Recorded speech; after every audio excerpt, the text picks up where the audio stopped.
Good morning, everyone. Happy Friday. Welcome to Catalyst Energies. My name is Dee. Thank you for joining me. I'm so grateful that you're here. This is the Catalyst Weekly Astrology Report for all signs for November 19th, which is today, to November 26th. 2021. So we are just a few hours on the other side of this full moon lunar eclipse. So welcome back, everyone. Thank you so much for being here. I truly appreciate each and every one of you. Thank you for your comments, for your feedback, for just your participation in general. It really does make a huge difference when we're all part of the process together. So I've cranked out a lot of content in the last day or so. I thought we'd try something different and be a little bit more specific today and get into more of a horoscope type of vibe here, which I'd like to incorporate for the weekly from now on. So I'm curious to see how this goes and the feedback that people are willing to give about this format. I think it's going to be a lot better because my ultimate goal here is not to tell you what's going to happen and to make predictions so that you don't have to think for yourself. My goal here is to facilitate your activation as a spiritual being in a material experience. And so part of that is teaching you and all of us learning together how to interpret these archetypal symbols and the language of astrology together. So when we do the horoscope and go through the weekly astrology by sign, even if it's not your sign, it's still an opportunity for you to learn all of the different houses and what they mean and start making these connections, because the most potent and important channel for information is yourself, right? Your own intuition and your own ability to read this language. So that's what I'm here to do, is to facilitate that with the gifts that I have received and that brought into this life. So I'm on hour 22 and a half of my fast. I think I am going to break it at the 24-hour mark after this broadcast. And I have to be honest, I feel pretty good. So I'm curious how people are feeling now that the lunar eclipse window has officially passed, and we are now, with our moon, is slowly but surely going to be moving into Gemini here any moment. So we'll go over all of the astrology, but I would love for people to let me know how they're doing. Let me know how you're feeling. How was the eclipse for you? And if you're still questioning or have curiosity or really haven't quite figured out like what this is going to mean for you, then you can stick around for the astrology portion per sign, and we'll go into all of the areas per sign. So, and we'll be using whole sign astrology, and when we get to that point, I'll explain to you, if you don't already know, not to assume that there are not astrologically sophisticated people here on this channel. Thankfully, that's great. But just for those who are still new to this modality in particular, we'll explain it. So, one thing too, I just put out last night the report for the eclipse season. It's pretty long. It's just under 2 hours, and we go into a lot of detail about the eclipse window, which is yesterday leading up to the 4th of December, and a lot of December in particular. And then we look at the major transits and the basic themes going through up until the end of this eclipse cycle, which is the end of April into mid-May. And the major feel here that I get out of this, and have been for a while, is that this is going to be the winter will be the most difficult part of this process. And it really isn't until about mid-February that we really start to come out of this dark winter. And that's the case every year, right? I mean, by the time the sun is in Aquarius, which is at its detriment, by the way, and into Pisces, we really start to feel like we're losing our sense of autonomy and our sense of sovereignty, and the boundaries really get very loose, of course, with Pisces. And so February tends to be a very difficult time of the year just in general, especially in the Northern Hemisphere, when we're really kind of in the part of winter that's like, will it ever end?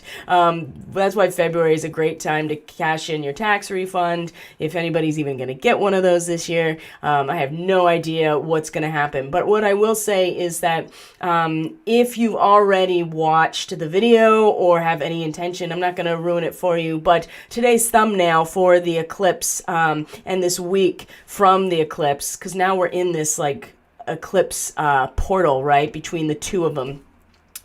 It's very relevant, and I bring in a specific chart in the eclipse report that is relevant to the imagery for today as well. And I'm sure some of you probably already figured that out if you've watched it already, or would figure it out along the way, that it's inextricably linked to this particular chart. So I invite you to check it out and see what it brings up for you. And then as we go through the astrology weekly, per sign, you get a much more personalized and a micro view of, ultimately this report is the macro view. So it does feel in a lot of ways that we are going to be entering now into this dark winter, and we've been certainly waiting for that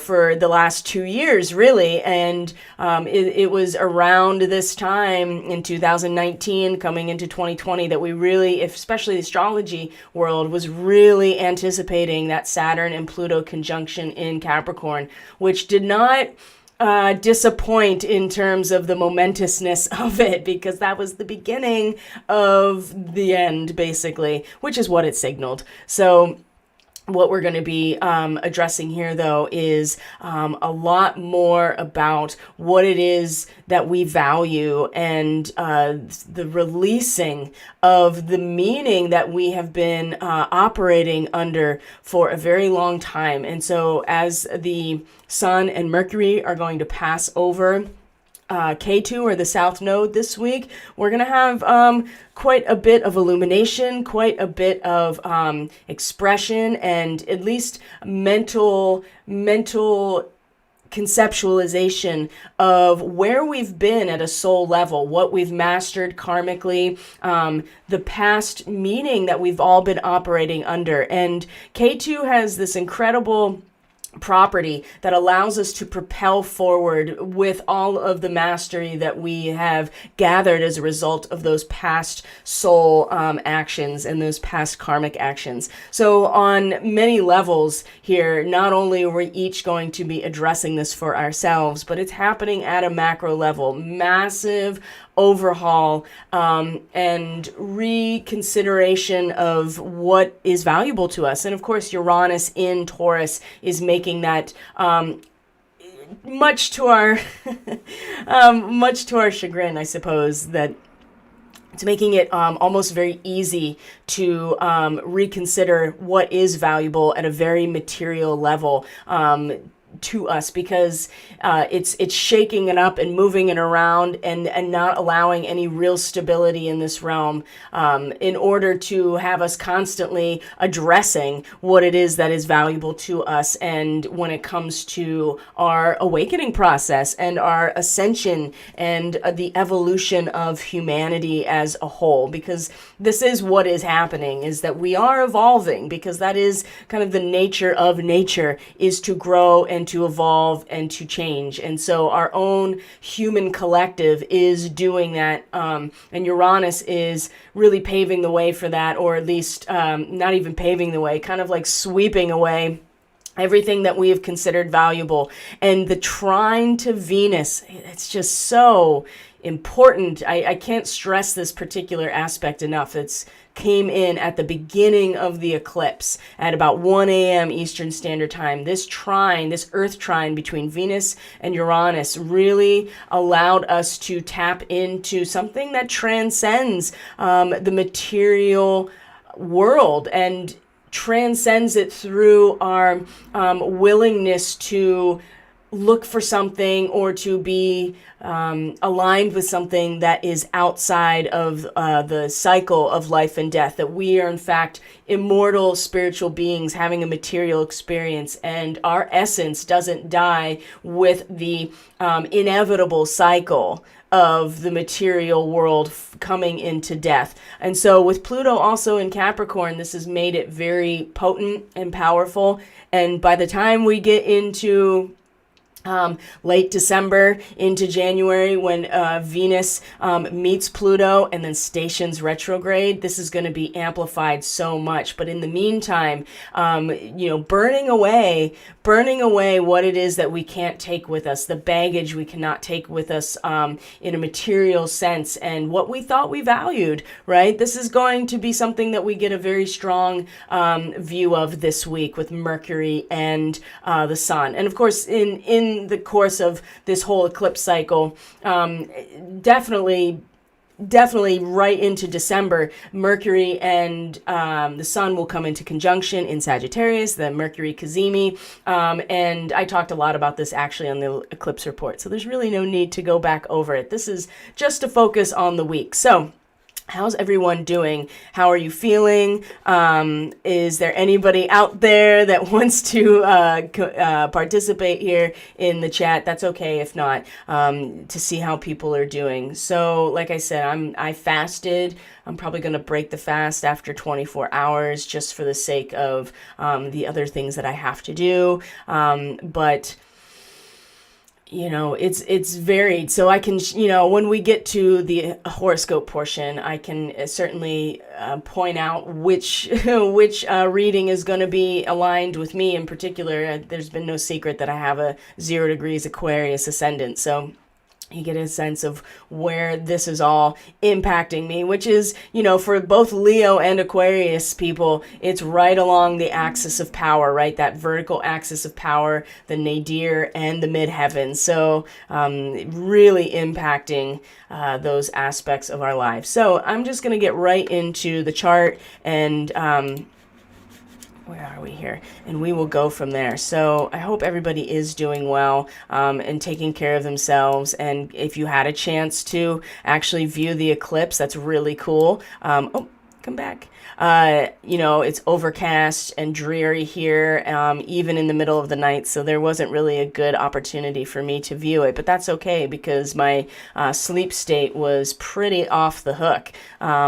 And I do believe that the fast really assisted with some much more clear astral vision than I probably would have had I not done that. So it's just something to consider. We still have another eclipse coming. So that's an option as well in the future if you're trying to consider like what you can do to really assist and facilitate your own process of purification, because that's really where Venus and Uranus in that Earth trine, really grounding us and stabilizing us into what is a very natural process, but very powerful, which is fire.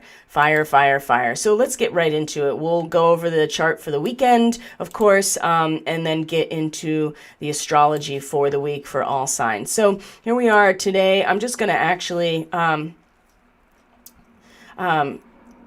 Yes, were you woken up in the middle of the night? And it's okay. You don't have to, justify any of your time in terms of being here live. But one thing I will mention, because this has come up a couple times, is that once, and this is for all YouTube, as far as I know, once a live stream is posted and it's finished, it takes 24 hours before you can see the live chat as it was presented during the stream. So if you don't see the chat right away, if you come back on the replay, just know that it will be there if that's something that you want to interface with, because it just takes some time. Doing well despite being woken up in the middle of the night. Yeah, I know that I slept, but the astral realm was so active that I don't feel like I slept. It's like I know I slept and slept deeply, but at the same time, I also know that there was something really, really incredible happening. So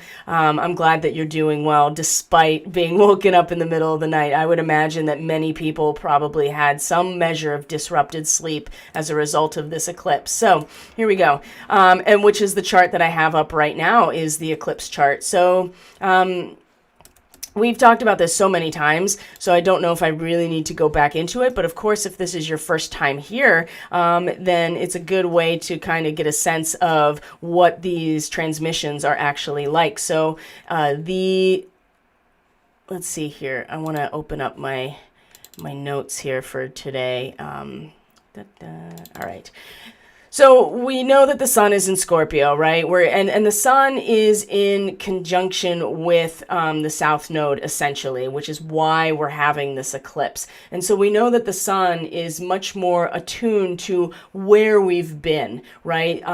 The south node, or K2, from a evolutionary astrology perspective, does represent where we are coming from at a soul level. It shows where we've been, the types of mastery that we've accumulated and bringing with us into this incarnation at a soul level, because the idea is that we are here to evolve at a soul level every time we come into incarnation. Okay, so the sun, right, being our voice, illumination of who we are, our expression, our conscious awareness, is and the release of our passion at a collective level, and certainly at an individual level as well.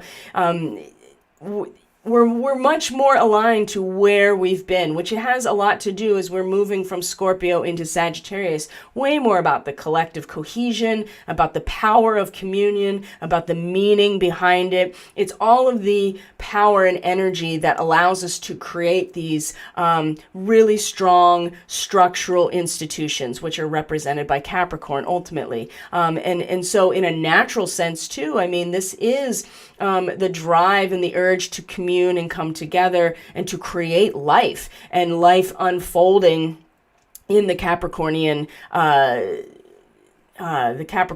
realm, which is really the engine of nature, or the fractal geometry of this matrix unfolding, and it's always impacted by what we put into it. It is only merely a reflection of what is collectively put into it. So the sun and Mercury, even, and to an extent Mars, even in Scorpio, so much of our active, our passion, our expression, our mental conception, and our manifestation energy with Mercury, and our mind and our action, right? Our action and our impulses with Mars are all really focused on the communal aspect. And this is so connected to where we've been, the power that we bring into this moment of the meaning and the meaning and the communion, the power of our communion. And there's not to say that this is not important. In fact, when we talk about K2, or the South Node, I really like, because it is the dragon, right? It is referenced, especially in sidereal astrology, the nodes of the moon are referencing a dragon. And K2 in the South Node is the tail of the dragon. So what we're talking about not only is where we've been, but it does provide some measure of momentum moving forward here. Oh, good job, Emily. Sorry, I just popped over to the chat real quick and just woke up. Yeah, you just naturally woke up and you took a peek. Good job. Good job. That is awesome. I have a feeling a lot of people may have had that experience of being just naturally woken up and at that right time. So, and for, I don't know if you're at Central Time. I can't remember, but that would have been right at the peak. 3 a.m. if that's Central Time. I don't remember though. So we're going to find here that K2 is the momentum moving forward, right? Just like the tail of the dragon, right, is swishing back and forth and provides the momentum to move forward. So there's nothing that we don't have to release all of it. We just have to acknowledge that that is not the direction that our soul is pulling us in order to evolve in our experiences. And so this, I think, has been one of the most difficult aspects at a soul level and a karmic level for all of us, is that there is so much power and there's so much meaning to coming together collectively. We can create anything when we bring ourselves together in communion for any reason. And the meaning behind it is what creates nations, what creates worlds, right? What creates institutions that last multi-generationally. So it's not to say that this is something that we need to leave behind entirely, but we have to acknowledge that this is where we're moving away from, and using that energy to propel us forward to our destiny. And our destiny has been eclipsed and shadowed by the Earth as a result of this full moon lunar eclipse. And so the eclipse itself, the eclipsed moon over here, is so much connected to not only the Pleiades, right, but that Rahu, or the North Node, which is much more about, very simply, our individual ability to commune with the natural world. You know, Taurus, and especially the Pleiadian starseed resonance, is about being in tune to what is, right? And when you move into Gemini from Taurus, it's that first awareness of being a conscious being. And that consciousness first sprouts from the recognition that we are separate from the world around us. The first realization that we are subjective in the face of what is objective. But in that Pleiadian nature, before we kind of move into Gemini, for instance, right, the Pleiades star cluster from Earth's perspective is spanning the last about 5 or 6 degrees of Taurus into 0 degrees Gemini, which is Alcyon. So there's something about being in tune with the world, and the natural world, being in tune with the resonance of nature and the natural world, without trying to do anything about it, without trying to sink to the depths of what it all means and what's at the root of it. It's very clear. It's very purified. This reminds me of that first degree of Taurus, right? The clear mountain stream.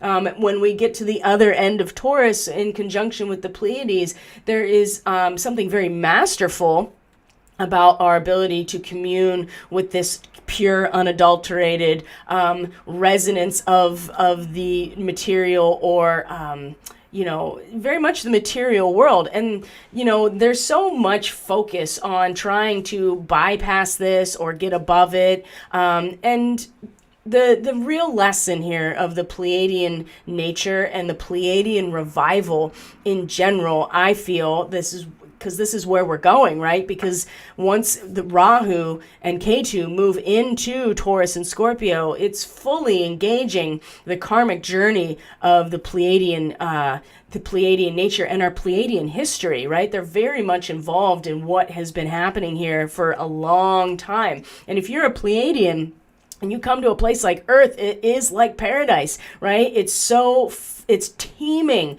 with diversity of life and a very strong heartbeat, right? A very strong heartbeat of the planet. And so there is what we need to naturally release, though, out of our own self, out of our own subconscious, out of our own emotional landscape, out of our own feelings in a lot of ways, and what is often hidden from us usually is, strongly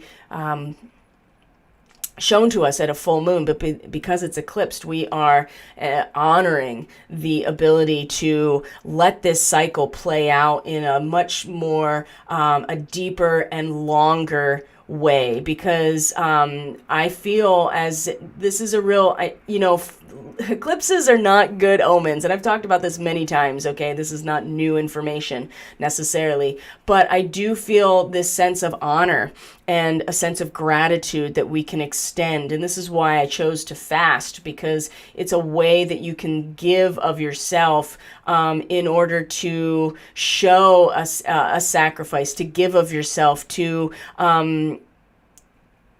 acknowledge the longer period of time. And it's going to be a kind of long couple months here as things really descend into a dark place. And it really, oh my, poor kitty. Oh, hold on one second, guys. Oh, kitty's not feeling good. Just puked right under my desk. Oh my God, I hope I don't put my feet in it. Okay, so, and if you have cats, this is not an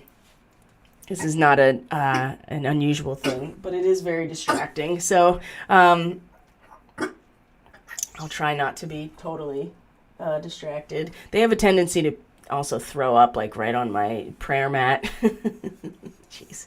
Okay, sorry guys. So, wow, that was very distracting. And so I think that that's a very important thing that's coming into our awareness right now, is that there is going to be a lot of things that are drawing our attention into the immediate moment here, that we're going to have to deal with, that are maybe more important than some other things. So anyway, here we are at the eclipse point, and just honoring the fact that this process is going to take a little bit longer than maybe we would want to, and that we are going to have to really get very deep into ourselves, and maybe the sacrifice we make through whatever practice we've chosen is going to give that energy for later, right? We're giving of ourselves in some way so that we can harvest that energy at a later time when it's going to be more relevant. And it also is going to test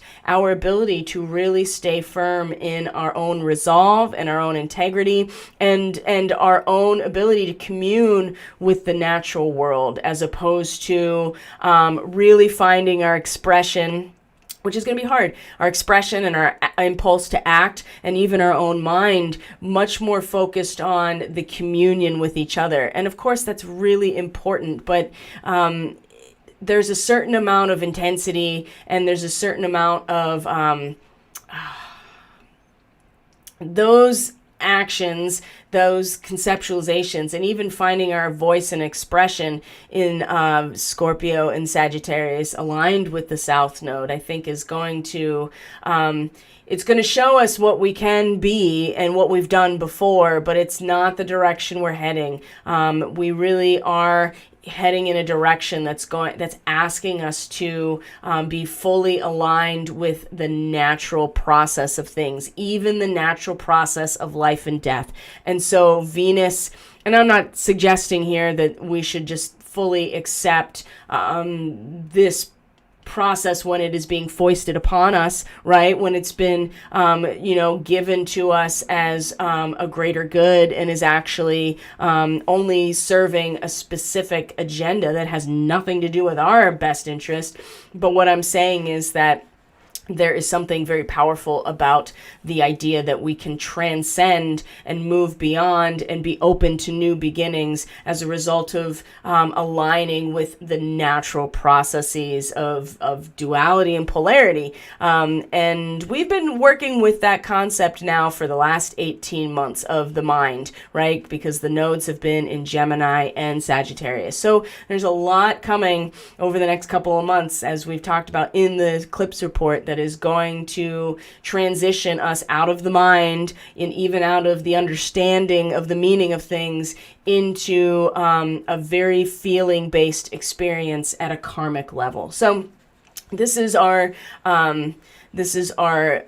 eclipse chart. So I thought maybe, since we've talked so much about this, especially in the eclipse report that I've already posted, we can go forward and look at the weekend in particular. I just want to see, Mercury at 22 degrees Scorpio today. There's that safety valve for emotional pressure coming right through our mind, our communication, our expression. So just be a little mindful in terms of the way that you're expressing yourself, or the way that you are interfacing with information. The good thing about Mercury is that Mercury can kind of like be detached in some way from the intensity of the feeling of the Scorpio realm, and just be able to move in and out of it without being impacted. So maybe there is a way to release that emotional pressure in a safe way through our own conceptualization, through our communication, through even our manifestation abilities.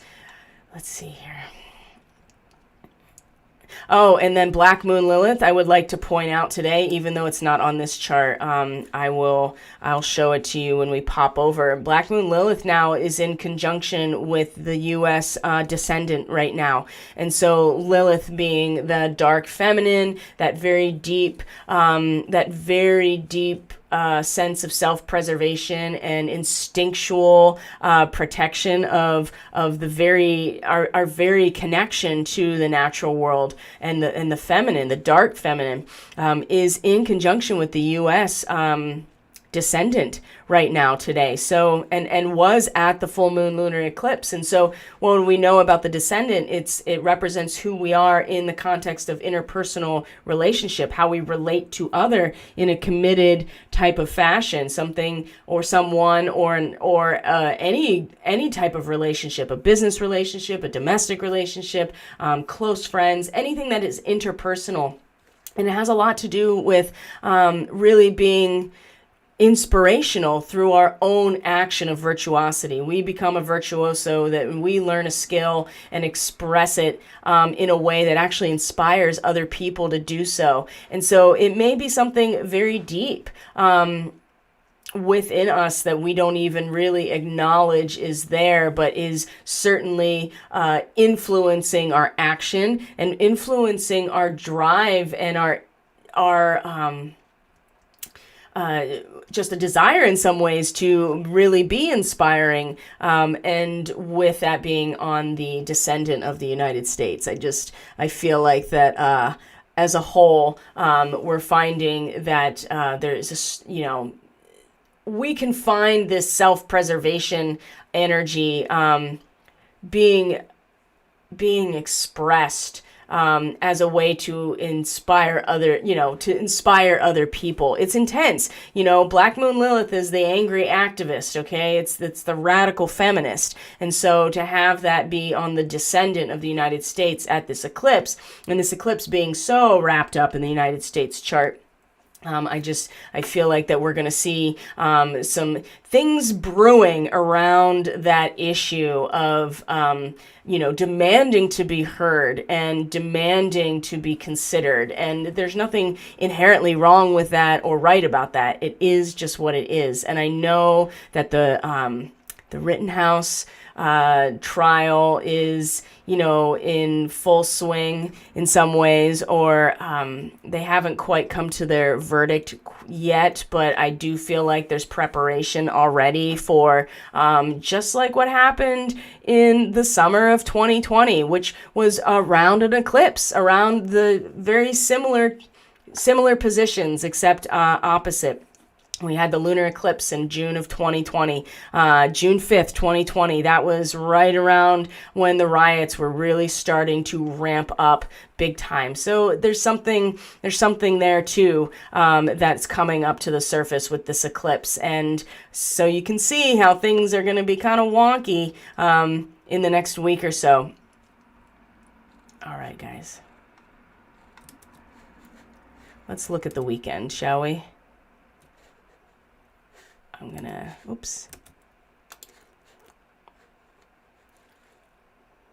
open another set of notes here. So, and then we'll look at the astrology for all signs. Okay, so as we go into tomorrow, which is Saturday, we have a yod, first of all, between Venus, Mars in a sextile to each other, it looks like, and then in a yod or a finger of God to our Gemini moon, which is pretty much in the same position I just spoke about with Black Moon Lilith. So our moon will be in that position, creating this yod or finger of God between Venus, really challenging us to feel into with our senses and our value what actually is valuable to us, and being able to excavate in some ways from our culture, from our institutions, from that which is a structure of our societies, to excavate what has timeless meaning and what doesn't,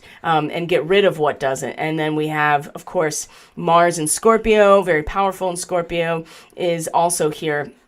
And the yod, the finger of God, is showing that when we are able to transmute both of these energies to this, in this direction in particular, it's going to come specifically from this reconciling of these two energies through a sextile. So let's start at the beginning here. So the moon, first of all, let's go back a little bit. I'm going to make sure you can see this. Hold on. There we go. Yeah.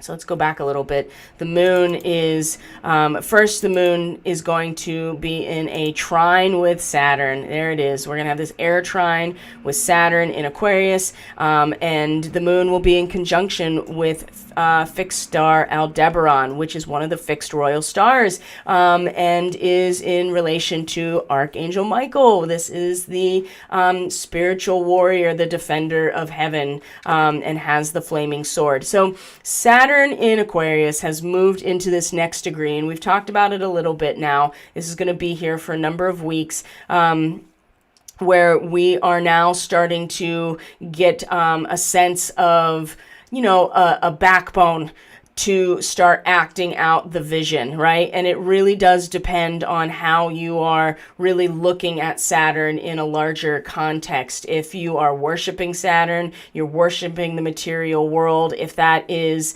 if you are acting in total accordance to the fact that there is a time clock ticking away for something, then you're going to start acting on that, and you will get the backbone to do so. But also too, because we are talking about Aquarius, it's not so much of the physical material creations as much as the energy that moves through the human collective or humanity in general.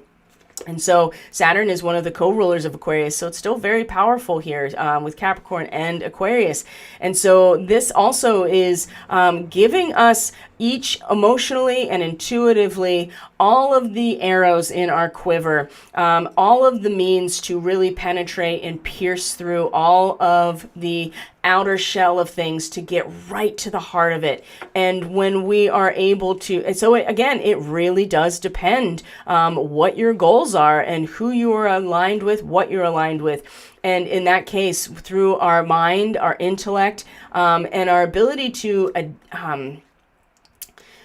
feel into all of the options of where our mind can go, we can get a very, I would say, a very clear sense of what it is that we, what ideas can we pull out of that quiver, and what is our capacity to really put our vision into action, because we have all the backbone to do it right now and the authority to do it and a sense of structure and crystallization to do it and a responsibility to do it. I mean, Saturn does represent that responsibility, and we have a trine now here to a moon in Gemini conjunct Aldebaran that is giving us all of the actual weaponry and the the warrior nature and the capacity to really hit that bullseye right in the middle if we have the training, right, to do so, and the sharp eye to do so.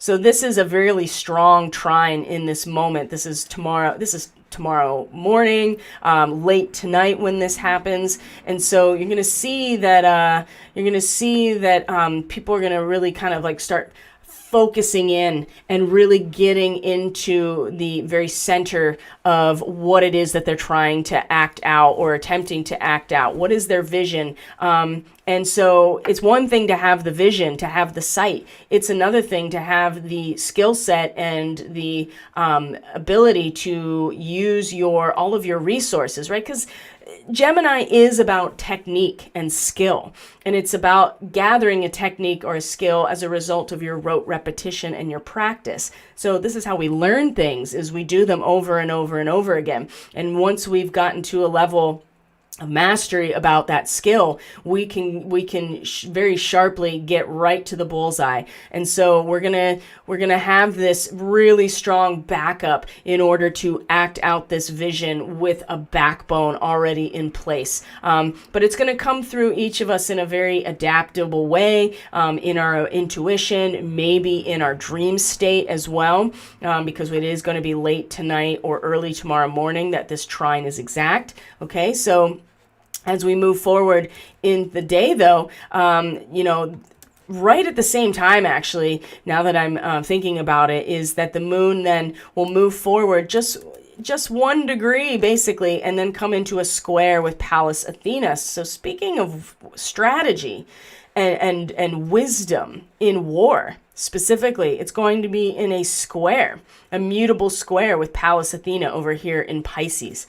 So our confidence here of mind over matter, right? That magis or us as magi, right? Our magician quality, and being able to at least intuitively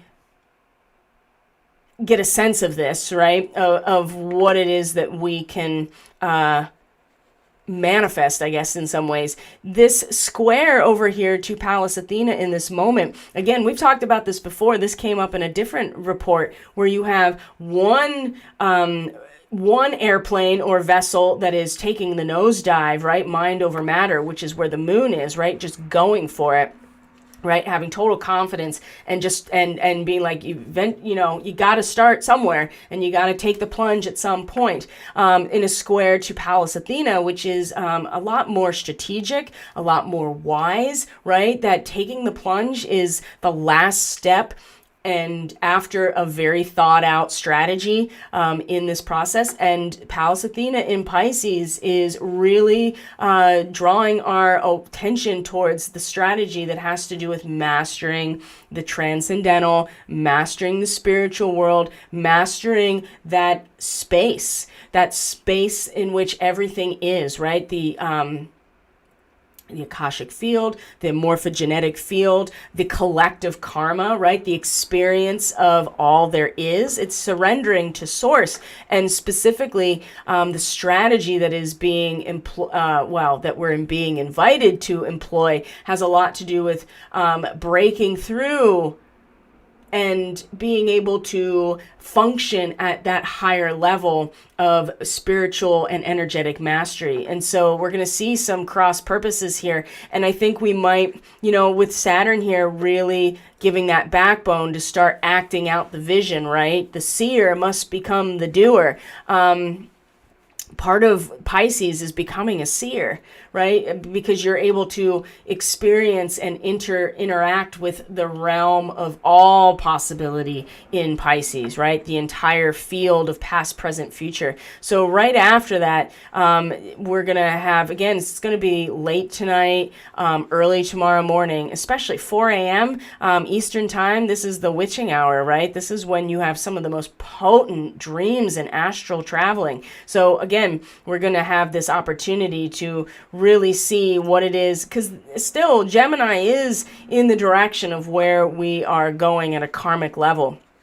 So we know that we're really like moving towards this, at least for a little while longer, through this bifurcation energy of and the polarity within us, right? Within us. And there's a certain amount of mastery of that mind in order to take the initiative to go for it. And the square to Pallas in this moment, I think, is really going to challenge it. We're going to really have to find a way to grow. They have us going in different directions, and they're going to, it's like one's going to go up and the other's going to come down, and they're going to literally just crash into each other as they're in their different trajectories. And it's in that crash that we're going to learn something very valuable about what strategies we are employing. Are we able to really master that realm? And are we able to do it in such a way that allows us to still, in a material way, take this nosedive, but also not lose our ability to simultaneously stay in these upper realms and be very aware and masterful of it? So just the changeover into tomorrow is interesting. And then we have our quincunx with Mars and with Venus in the finger of God, the Yod, right? Pointing to, again, the moon. The moon and our individual adaptability, our feelings and emotional landscape is really, because we just had this eclipsed moon, it's going to be a little bit more confusing about how, what it is that we feel like we know, and what it is that, feeling into all of the possibilities of mind and manifestation when we didn't really get a clear view about what we had to release in order to step into our new cycle to begin with. And so we could really be acting. I feel like there's a real possibility here to kind of get ahead of ourselves or act out in a way that maybe is not going to be necessarily in our best interest. I keep coming back to Lilith being in conjunction with the U.S. descendant at that degree of virtuosity, right? Of inspiring other people through our own mastery of our own skill set. Not to say that there's nothing there to that will be positive. It's all how we use it. So when we come into this yod, again, it's going to be the way that we rectify these two elements, the Venus and Mars, right? The Emperor and the Empress, the incarnated versions, the incarnate versions of the divine masculine and feminine, right? Mars being our impulse to be and our action on behalf of ourselves and in a very warrior-like nature, and then Venus being the Empress, being the goddess of love and value, and really drawing in to us what is valuable in terms of the cohesion of the group, right? Group integration. And these two, we can reconcile these two. They're in a sextile to help with this transmutation, which would otherwise, these two things wouldn't fit together, right? Because these are both about, again, they're about the group. They're about the group cohesion and the group power and the collective situation, whereas Gemini is about individual consciousness and our ability to span the dialectic of ideas. For every thought, there is an antithesis. For every action, there is a reaction that is equal but opposite, and that is essentially what Gemini is. So how do we make sense of this coming into the weekend tomorrow? Well, I would say that it's going to be a lot about our ability to literally bridge physical space and time, be able to transcend the limitations of our body. This is a theme that keeps coming back around, and to clarify our experience through actual communication with other people. It's not enough to communicate telepathically at this point, although that's very powerful. But part of the empirical nature of Gemini is that we actually have to clarify these experiences. We have to actually then reach out to others and be like, is my subjective experience actually objective? And it's really hard to do when you have Venus and Mars much more focused on the group and the group integration and the power of communion, because it's hard to know what we each individually think and are going through and what we're aware of when these two aspects that are very close to us as individuals, right? Mars and Venus, they really have a lot to do with how we relate to life in this material realm. These two things are not really fitting very well with where each of us is going to be feeling, right? And so how do we do that? We reconcile that by coming into a sextile with each other, Capricorn and Scorpio, knowing that we can invest these energies into each other. This is future-oriented growth. This is, again, focusing way more about what's important and being able to dig out what's actually important. And it's the will to unearth what has permanent value. And when we can do that and apply that and invest that into our own action towards future-oriented growth, we can apply both of those things to what it is that we think we know and what it is that we think we are picking up on in terms of new ideas or picking up ideas from the collective. Now, somebody had made an incredible statement to me earlier this morning, and I've been feeling this too, and then I started to see how it was coming out in the astrology, where we're going into territory that is so new that we have to be very aware of the fact that our old, and this has a lot to do with K2, right? This is going to be the theme of the week here, is that we have to acknowledge that our old meanings and the previous understandings that we've had about group cohesion and about the power of our communion and the solidification and crystallization of these institutions.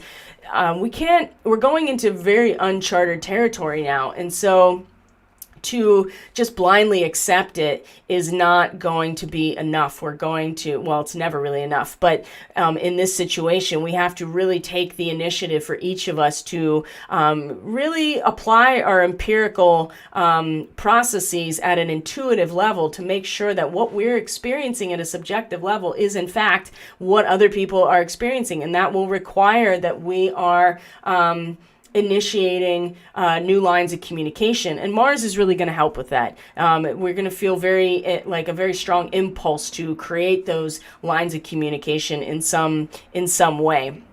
But we have to have the ability to not only look forward, but also to unearth what it is that has permanent value. And Venus is all about value. So I think that she as an entity and an archetypal entity in Capricorn is going to allow for this very courageous insight that is founded upon a very valid historical perspective, while at the same time being able to look towards the future. But we're going to have to utilize our own empirical process to make sure that what we're picking up on is in fact what other people are picking up on too, because then it's very easy to kind of get pulled into somebody else's narrative in this process. So we saw that. And then the big one for Saturday is that Mercury is going to come into a square with Jupiter a Scorpio Aquarius square. This is a fixed square.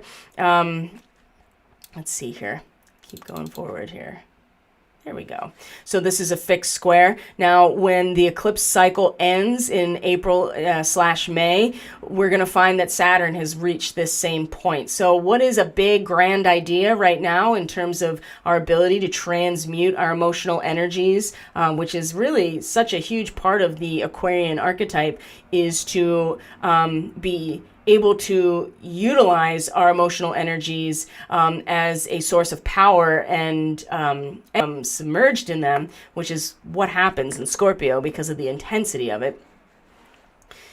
Saturn's going to be here at the end. So right now, Jupiter is like, this is the grand idea, right? Let me just give you all of the resources and understanding and really opening up into all the endless possibilities of what this could mean. And when Saturn will meet this point at the end of this eclipse cycle and bring it into an actual physical structure at that point. So right now it's just big ideas, which is great because Jupiter is going to rule this solar eclipse in Sagittarius on the 4th. So we want to pay attention to Jupiter right now. But the square to Mercury is when we have an X-ray vision. Oh boy, X-ray vision right into our mind, right? We're going to have like direct ability to see into the underlying structural foundation of our communion with each other. And the capacity to acquire the knowledge of the structural factors in all existence. It's going to be very easy to acquire this knowledge of what is underlying all of our communal situations and relationships. We're going to have the capacity to do this very easily. The square to Jupiter is going to really challenge us not to get emotionally invested or bogged down or submerged in it. The challenge is to transmute that, what we feel about that, transmute that acquired knowledge into something that is like a mutation in some ways, a transmutation, right? And so these two squaring each other, kind of keeping us on track in some ways from just, getting too deep down that rabbit hole again, right? And there's a real tendency here, especially with the sun coming into the end of Scorpio too, and Mars here in Scorpio, there's still a tendency to really get into these underlying dark realms to get to the truth and get to the root of things. But we do have to maintain some level of representation, or at least a big picture perspective of how to transmute those energies for the greater good, essentially, for the sake of the human collective, which is what Aquarius ultimately represents.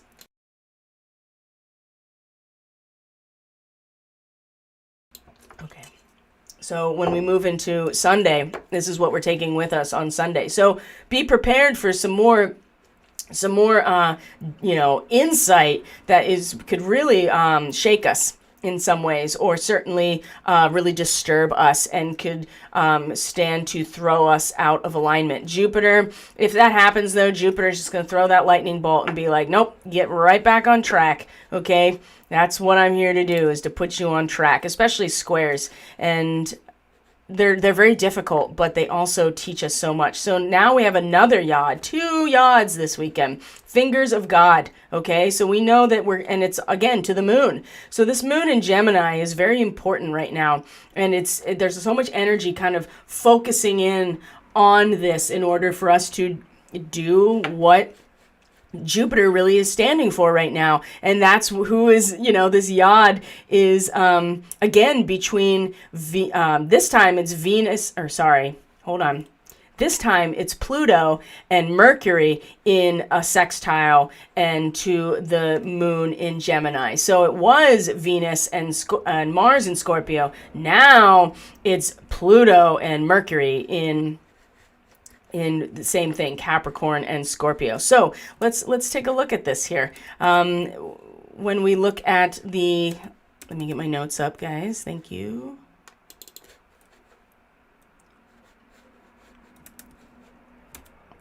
Okay. So we're coming into, we'll look at the moon transits here, and then we'll kind of go over some bigger concepts, because now at this point the sun is coming into conjunction with Alpha Centauri, and I think that is we're really going to find our voice through some sort of self-sacrificing, really giving ourselves over to a cause at this point, and it's going to be very tumultuous by Sunday. And I'm not making predictions. It's just we're looking at the energies as they're unfolding, okay? But there's a couple things that we could probably relate this to. Where are you? So let's look at these moon transits. So the first thing that's going to happen into Sunday, let's go back a couple hours here, is that we're going to have a square with Neptune. So something to consider is that throughout this eclipse cycle, right, especially December, January, February, what we're going to find is that the Sun, Mercury, Mars, they're all going to move into Sagittarius, and they are all in turn going to square Neptune.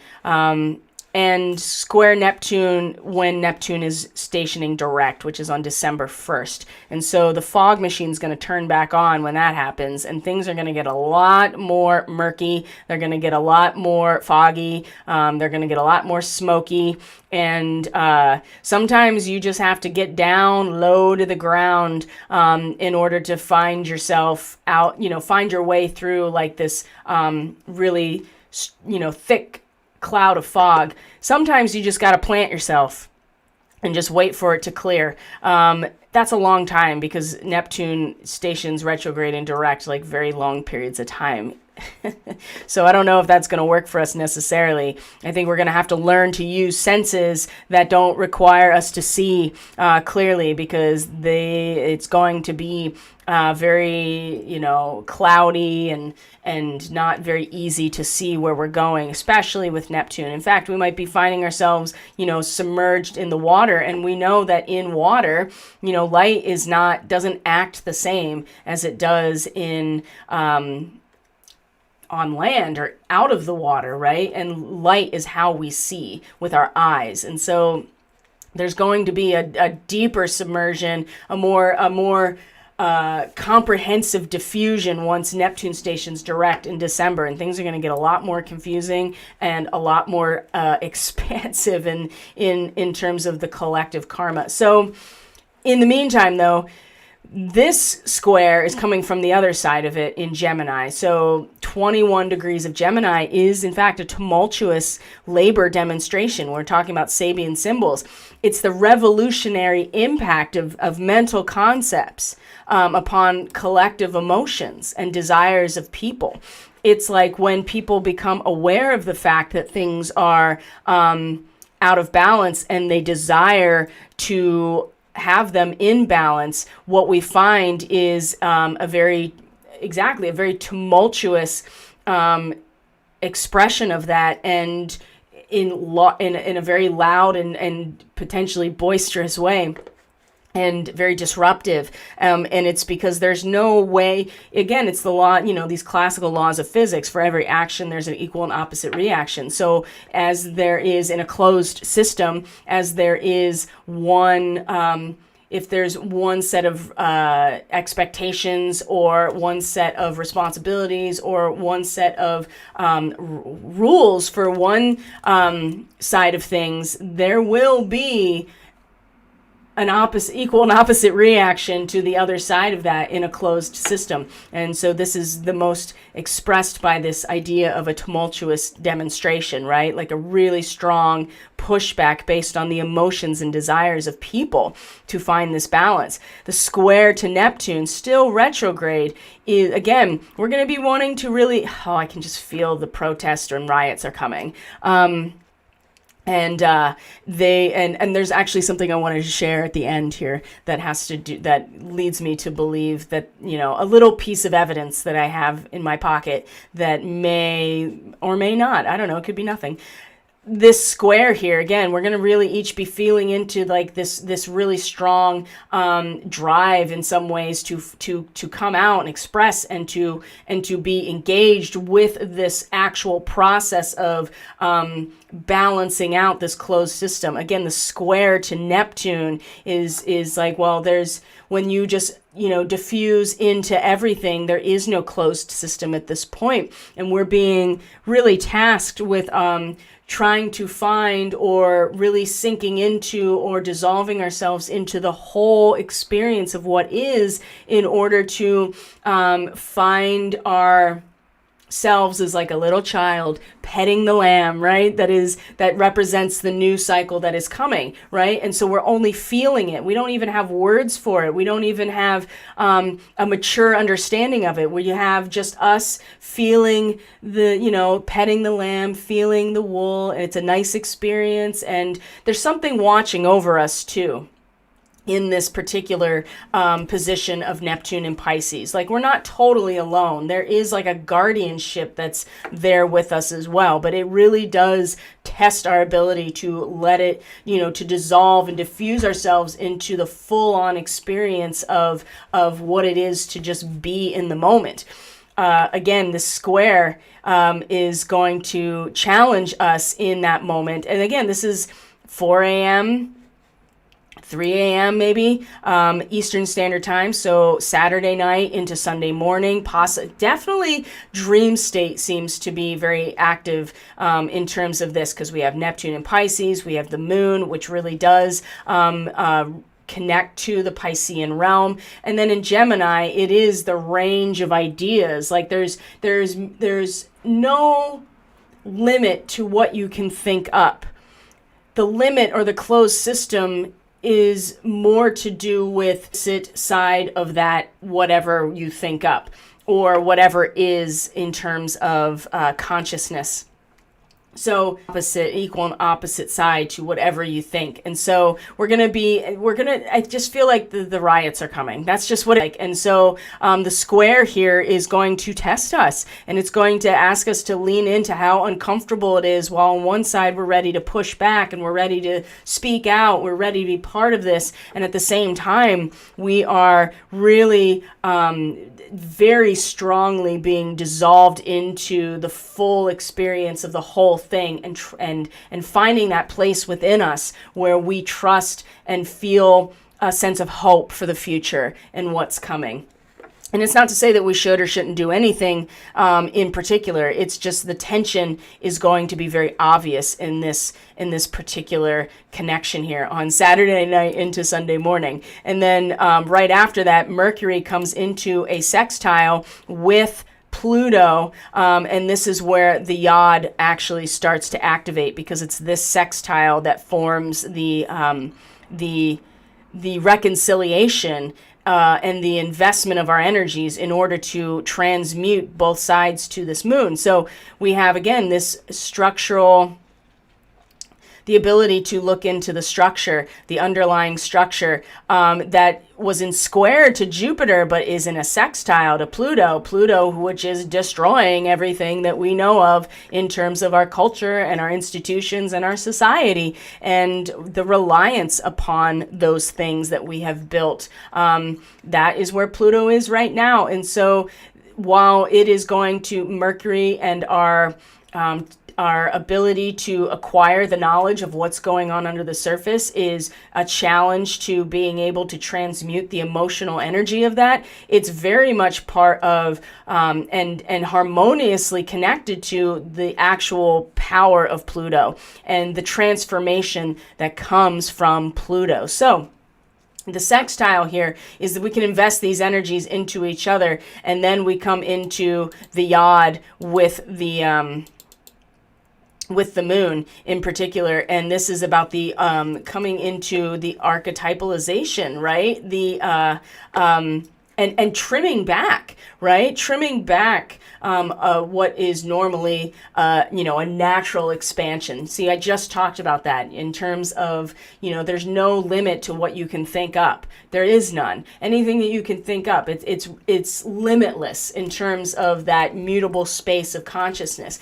where we limit ourselves so that we can focus in and make a decision about something, which is ultimately the Cancerian element and the nadir in the chart, is that we got to root ourselves somewhere. So this quincunx and to the moon from Pluto and from Mercury is having us kind of like strip it all down, right? Get to the essence of what it is that we feel that we know, the knowledge that we hold within our own intuition, and prune it back. Because if it keeps just expanding and expanding, then you don't consolidate the energy for real growth ultimately. And you want to take it down to the archetypal essence of the action and reaction, right? The polarity, the essence of it. And when we can do that, then we can really transmute very effectively what it is that we're feeling in a very raw way that we have been feeling for a long time, but also too now our mental conception and our knowledge of the underlying factors of all of this, all of everything that's going on. Essentially, we have to prune it back and strip it down to its basic archetypal reference for us to really transmute. And speaking of transmutation, exactly, right? It's in a trine to Jupiter. So we also find a baseline here, a foundational baseline here with Jupiter into Sunday that is going to be like, yes, when you individually and intuitively within your own emotional landscape can strip it down, can prune it back to get really clear with yourself about the essence of this dynamic. This is going to be when Jupiter is like, here, let me give you all of the resources in order to do this, and not only to do this, but then that stripping down to the base of it is going to allow us to transmute meaning, transmute our emotional energies in terms of the meaning, because Jupiter ruling Sagittarius is about defending the collective values and the meaning. It's going to be an interesting weekend, but we come out of it with a lot of tools to use going into the week. So let's make sure we got it all covered here, because then the moon comes into Cancer by the end of the day, and the sun is in conjunction with Alpha Centauri. We talked about Alpha Centauri and Alpha Centaurian starseeds already. So if that's something you're curious about, I really invite you to click on the link in the description box to the website, catalystenergies.net, and go to the services tab, and you can see what type of starseed reading speaks to you, if it's either the package or just the reading itself, or maybe just a consultation to see if you have these markings in your chart. Because if you do have 29, 30 degrees or 0 degrees Sagittarius in your natal chart, you got Alpha Centauri starseed lineage, and these are their closest stellar neighbor. Alpha Centauri is only 4.5 light years away, and there is a planet in the habitable zone. So there's a cause here. There's a cause, and that's a big part of Sagittarius in general. Like, the meaning of it is what catalyzes the continual reaction that Sagittarius really represents, and catalyzes the reaction that allows us to synthesize into a meaning. So when we come into Monday, especially, we're going to have the moon in Cancer having us all each individually, like, really rooting ourselves, stabilizing ourselves, making a decision within ourselves, right? And at the same time, it's going to be in a quincunx with the sun in Sagittarius, just about to meet K2, about the meaning. What was the meaning? What was the meaning of where we've come from? When we can transmute this through our alchemy, when we can square the circle, so to speak, this between our expression and how we feel, this is going to be a very powerful element to take into the week. So when we come into the week, like I said, we're going to the big things we're going to see are the moon in Cancer. Of course, it's going to square Chiron. It's going to come into a sextile with Uranus. And we'll talk about all of these things as we go through the week and the dailies. But the big ones of this week are the fact that the sun and Mercury are each going to meet K2, or the South Node, through this process. So here we go, right here in opposition to Rahu, of course. So here's the sun here on the 23rd, which is Tuesday, and then we find the moon is still in Cancer, which means that it's going to eventually be in opposition to Venus. It's going to be in opposition to Pluto. So how we feel and how we feel secure in who we are, where we belong, the lattice structure of our intimate relationships, our family, our identity, where our personality really starts to integrate into a sense of belonging is really going to be pulling on the value that we are ascribing to the collective cohesion and the group integration, and at the very same time also testing our ability to be safe and secure in the face of destruction of that which is a much larger structure that provides for us. So that's going to be the Cancer in Cancer energy with the moon, and the moon is at home in Cancer, so very powerful. Very, very powerful indeed. It sometimes has a tendency to be really introverted at that point and really sinking very deeply into those structures. But I think we kind of need it right now. And kind of a perfect time really for leading up to Thanksgiving in the United States, in terms of the way that most people kind of approach this time frame, is to be with family in some way, shape, or form, and to really acknowledge where it is that they belong, and who belongs to us, right? Where is our loyalty, our faithfulness, and a sense of protection? Where does it really lie? So as we come into the 24th, we're going to see now Mercury is in Sagittarius and is going to meet K2 on Thanksgiving Day here in the United States on the 25th, right? And the moon will be in Leo. Okay, the moon will be in Leo. There's going to be some interesting conversations. There's a tendency here, especially if you go back to earlier in the day, or the night before, the moon's going to be in a trine to both the sun and Mercury. So that's going to be something else. Really strong feelings of being the center of attention, of expressing ourselves, of letting our passion really just move through our emotions in a lot of ways. So there could be some pretty intense conversations or even arguments. And in trying to the sun and Mercury, it does feel in some ways that it will be infectious in some ways, right? What we are each expressing about ourselves and our own passion, it's coming through our emotions and coming through our feelings in a trine to Mercury and the sun, which is our mental faculties and our expression itself, right? The sun rules Leo.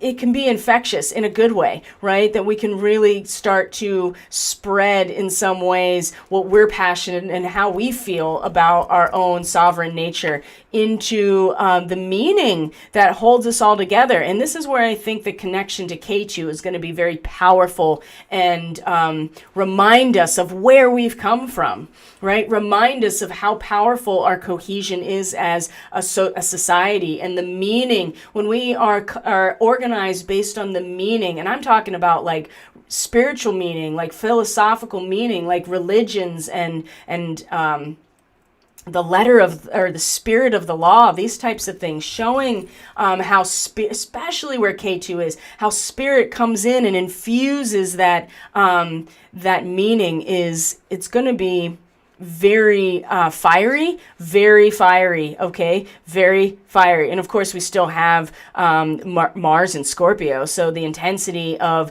getting to the root of things is still very much here. The U.S., very fiery, but also the potential to be infectious, our own expression of who we are, how we feel, coming forth. I mean, direct trine to the sun, right? Direct trine to the sun, and then also to a trine to Mercury right at that 0 degrees of Leo and Mercury in Sagittarius. So very fiery Thanksgiving Day, but also has the potential to really pull us together. We have to be very clear with ourselves. And then we see another sextile kind of with Venus and Mars.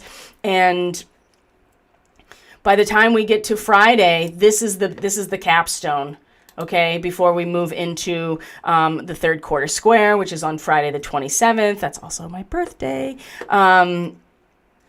What we're going to find is the next Saturn sextile Chiron. So again, another really healing moment here if we can reconcile these two aspects, which is one, a responsibility to start acting on the vision in some way, shape, or form, right? Becoming the doer as opposed to the seer, and knowing that we have the backbone and the scaffolding and all of the karmic responsibility to do so, but also at the same time to not get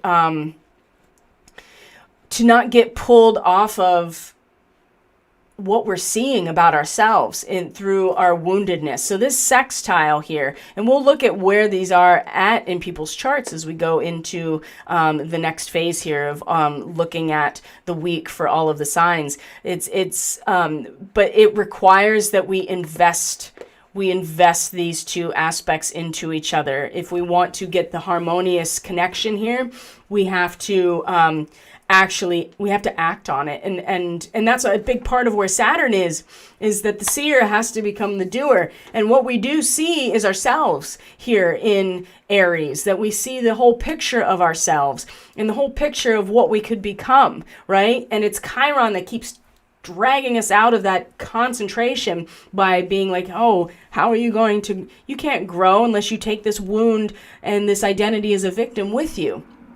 If we can stay focused on the potential of where we could go and grow into and not get pulled into our wounding. Man, this is pretty powerful in terms of a healing moment here and a reconciliation. And then we have, like I said, we have the backbone and the scaffolding to actually not just see who we can be and see what we can grow into and all the potential, but to actually put it into some sort of action.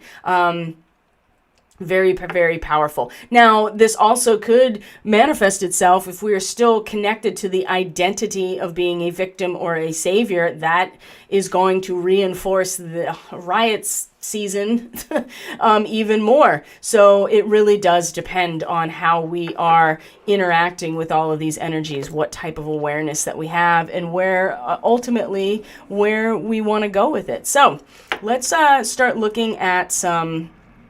Well, first I'm going to pop over here and see what's going on with the stream. And then that's pretty good. And it seems like it's doing well. And then what we're going to do here is look at all signs for the week and just see where just to get an idea, right? This is something that's going to evolve over time in terms of these astrology reports. So we're going to pop over to this chart. And what I'm going to show you here is, okay, we're going to look at each one based on sign. So we're going to start with Taurus because that is, in fact, the eclipsed moon was in Taurus. Uranus is in Taurus. So if you are a Taurus rising, right, if your ascendant is in Taurus, or you found that the eclipsed moon is in your first house, even if you're not, it just depends. We're using whole sign astrology, not any of the house systems that have a cusp right now. So Taurus, right? Taurus rising, Taurus moon, and then finally Taurus sun. But this will be most applicable to Taurus rising, and I would say even a Taurus moon, since the eclipsed moon is in Taurus. So we see that the eclipse happen in the 1st and 7th house axis. We're also seeing that the sun and Mercury and Mars in your 7th house is really giving a lot of attention, conscious expression, mental faculties and focus, and then action in your interpersonal relationships. And so there's a sense that, getting into the root of your interpersonal relationships, being able to access the intensity and being that intense person in your interpersonal relationships. What is eclipsed, and certainly with Uranus retrograde in your 1st house, Taurus is really going through a reconfiguration of who they are, right? And what needs to be dropped and let go of was eclipsed in terms of your own subjective experience, what makes you you.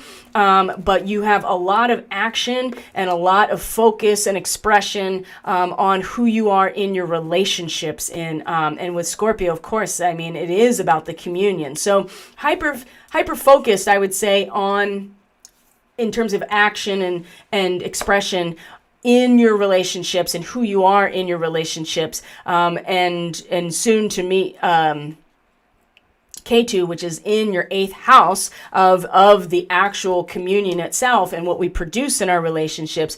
So there is a big change, Taurus, in who you are that is been happening with Uranus in your 1st house. You have Venus in your 9th house, belief systems, your broadened perspective that allows you to understand. It's about broadening your horizons through foreign travel, through higher education, through any type of higher mind type of practice, and alchemy that allows you to have a deeper and broader understanding of the meaning of all of it, right? Of course, you also have Pluto in this same house that has been essentially deconstructing and destroying the very meaning that you operate within at a social level as well. And now Venus here in this area is bringing it right to your level of value. And if you are a Taurus, that means that Venus is your chart ruler, especially if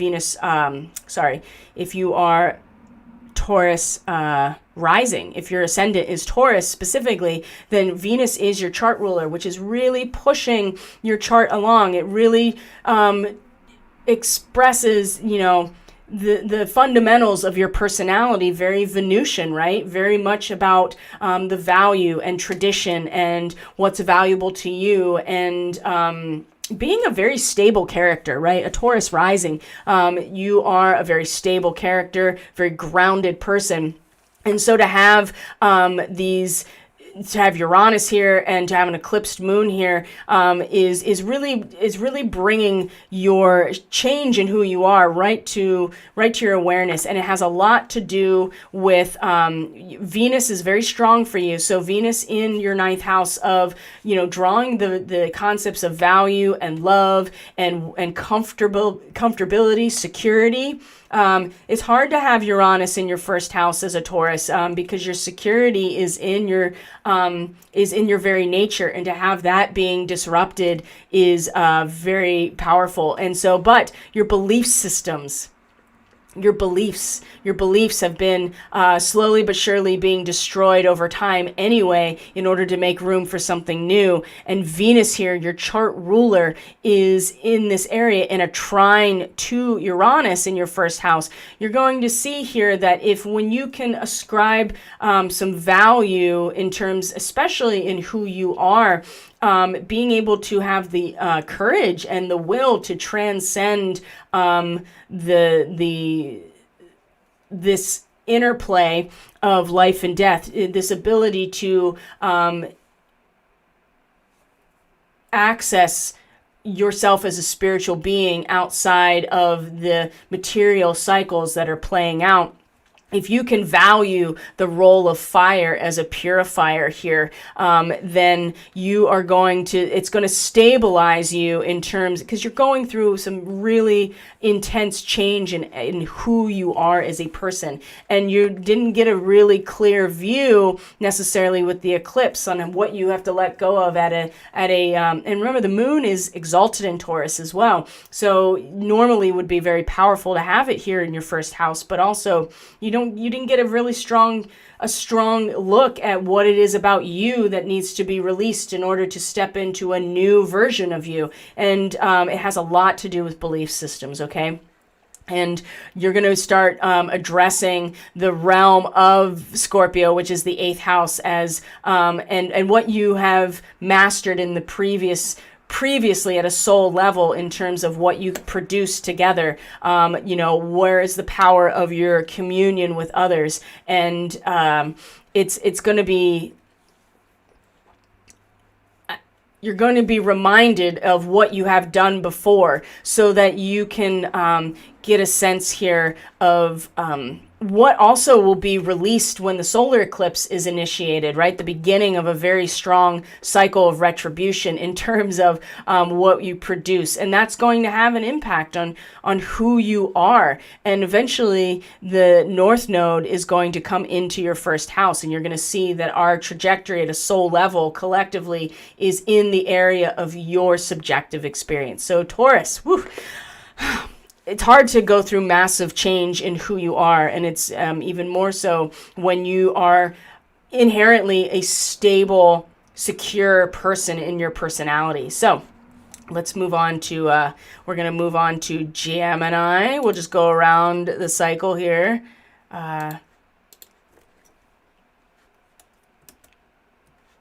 All right, so Gemini, we're going to see that this is the 12th house for you. The eclipse happened in your 12th house, the eclipsed moon along the 6th and 12th house axis. Gemini, this is about surrender, right? This is about surrendering to yourself, which is Scorpio. So you had the Sun and Mercury and Mars in your 6th house of personal reconstitution, the house of hidden enemies, the house of surrendering to yourself, also the house of your works, right? Your works, your daily routines, your habits that really condition you into the person that you offer up into relationship, which is going to be much more of a focus as things move into Sagittarius. So this time during Scorpio has been a focus for you on this personal reconstitution, and a lot of action, a lot of expression, and just mental and cognitive focus on the daily routine here of what makes you the best version of who you are. What is eclipsed, though, is the surrender to the whole. And Uranus in the 12th house like this is really shaking up everything in terms of your spiritual life and your spiritual connection to the whole, and your connection to the your own karmic history, the collective's karmic history. And so what you're releasing in this realm is a little bit more elusive, Gemini, than what it is you are releasing within yourself. There's a lot of attention paid to that right now. And then as it shifts into your relationship zone, right, your 7th house, you'll get a much, there'll be a lot of activity focused on who you are in your relationships and what that means. And less awareness on that transition between the end of the cycle into the brand new seed point of who you are. And this is going to be highlighted really strongly. You're going to get a very clear view of yourself when the North Node comes into Alcyon, when the moon meets Alcyon in your first house, and then they kind of cross paths here, and you start to address who you are as a person. But the karmic direction of all of us is really going to be in your 12th house during the Pleiadian revival, right? Especially, but over the next 18 months when the nodes are in Taurus and Scorpio. It's going to be a lot of the spiritual journey in terms of where we're all headed, and the direction we're all being pulled is very much in the ending of a cycle, and really working out some karma that has probably been part of many lifetimes, many multidimensional experiences. So Gemini, now we're going to move on to, let's see here. We're going to move on to Cancer, and we will see here that, all right, Cancer. So you're along your 11th and 5th house cusp or axis here. So, and the sun in the 5th house, I mean, there's a lot of attention right now paid on what it is that you're passionate about. What Cancer rising, what are you passionate about? Where do you find your voice? You know, how do you express yourself creatively? Where's your joy? Where's your optimism? Very focused on that right now, as opposed to this area of the collection of sovereign beings. The 11th house is the collective you find yourself in, and you realize your destiny within. So that is being how you know, what you need to release in terms of your own feelings, especially because the moon is your chart ruler. This is a big deal, Cancer, because you are really you're going through a big overhaul in some ways of and revolution, right? Reformation, radical transformation in the actual community that you're part of, like the larger social context, the networks, your associations, your friends, right? Your social group, and your neighborhood, right? These larger social media networks, all of these things fit into the 11th house. And so what needs to let go, especially Cancer, because the moon's your chart ruler, is elusive, and at the same time is going to spread out over this long period of time. While your joy, your optimism, and your surrender to your own work in terms of your daily habits and routines and the purification process that you engage in is going to be part of the, there's going to be once it comes into, the eclipse comes into the 6th house, this is where there's going to be some things from your own past situation that have to be rectified, or at least acknowledged over the course of the next 6 months, so that you can successfully manage, I would say, the realm of the collective karma. In the meantime, what's changing though, and what is very difficult for you to really see fully, is how you feel about the collective that you're part of, especially because it continues to change as the result of Uranus. But we do see that Venus is in your 7th house as well as Pluto. So we know that there is massive change that's been happening in your 7th house of relationships, Cancer's relationship, and Venus now bringing a lot of the value and tradition and security and comfort of that value over here into who you are in your relationships. And that is really going to have an impact on how you feel about the larger context of the society that you're part of. I think that when you really get a sense of what's changing, what's being taken away, because Cancers in their relationships are they themselves are Cancerian, of course, but when you're in a relationship, it brings out the provider, and it brings out the karmic responsibility, and it brings out this sense of like, I'm going to contain the whole relationship as a overarching structure. And so that's changing for you, which of course is going to immediately and directly impact the social world that you find yourself in, Cancer. So this is the area, that 5th and 11th house. And so there is a lot of attention paid on your joy and your optimism and how you express yourself, and eventually too, how you actually put that into a daily activity that really leads you to becoming the best version of yourself, while the aspects of who you are in your relationship and how you feel about the larger social context is definitely going through an overhaul and changing. But again, if you can allow that to change, if you can find the value in the destruction that Pluto is ultimately providing, if you can feel into it and find the comfortability or find a sense of value in that, it's going to really allow you to manage what is changing at a social level for you, Cancer. So then we move on to Leo. Let's see here. All right, Leo. So we're on Leos. This is happening in your 4th and 10th house. And then the solar eclipse will be in your 5th house. So Leo, it's along the axis of your power. It's in the areas of your personal life and personal power that you're really finding a lot of your expression and a lot of your attention and your mental faculties, and even your action and impulse is all related to your home and family, right? Your intimate relationships, the container of those intimate relationships, or even, where you belong in an emotional way, right?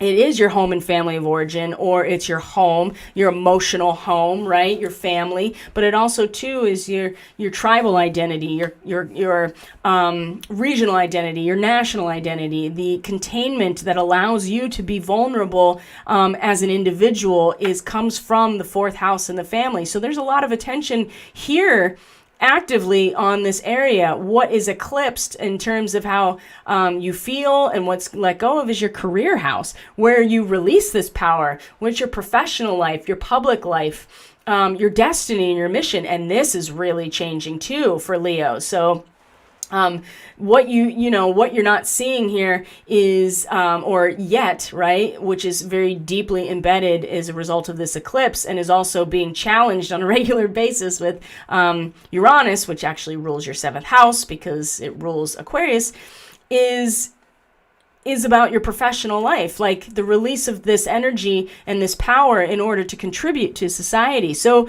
Leo, I think it's really difficult for Leos right now to know what their mission is and what their destiny is. And it's been disrupted and changed so much, because it's very related to your relationships and who you are in your relationships, to figure out what it is that you're here to do. And so this is eclipsed as well. So when you move from this 4th house into your 5th house over the next week or so, especially in the next week, get a sense of where your power has come from in the past, right? Get a sense of where you find yourself stabilized and rooted emotionally and intuitively, and really kind of focus there, and allow yourself to really be to express yourself through your joy and your optimism, as opposed to trying to figure out what your mission is, or your destiny, because it's not exactly clear right now. So Venus is in your 6th house, in that trine to Uranus in your 10th house. So what it means to be disciplined, the realm of purification and daily habits and routines, that's been changing for a long time for Leos with Pluto here, but now it's being brought into much more into the value of your life. And again, it's really about, while you're focusing here on where you're stabilized emotionally, what your joy is, you can find some foundation here. This Earth trine here with Venus and Uranus, you can just accept that what it is that allows you to be disciplined, the practices. Maybe you have a healing journey that you've been on since Pluto came into your 6th house, and now it's much more accessible to your daily life, or to your value or resources, or even just how your relationships feel to you. Allow those things to, I think, to change, right? To what it means to be disciplined, and what are your daily activities. I think that when you can start to allow those things to change, and that you yourself are not impacted. I think this is really hard for Leo, actually.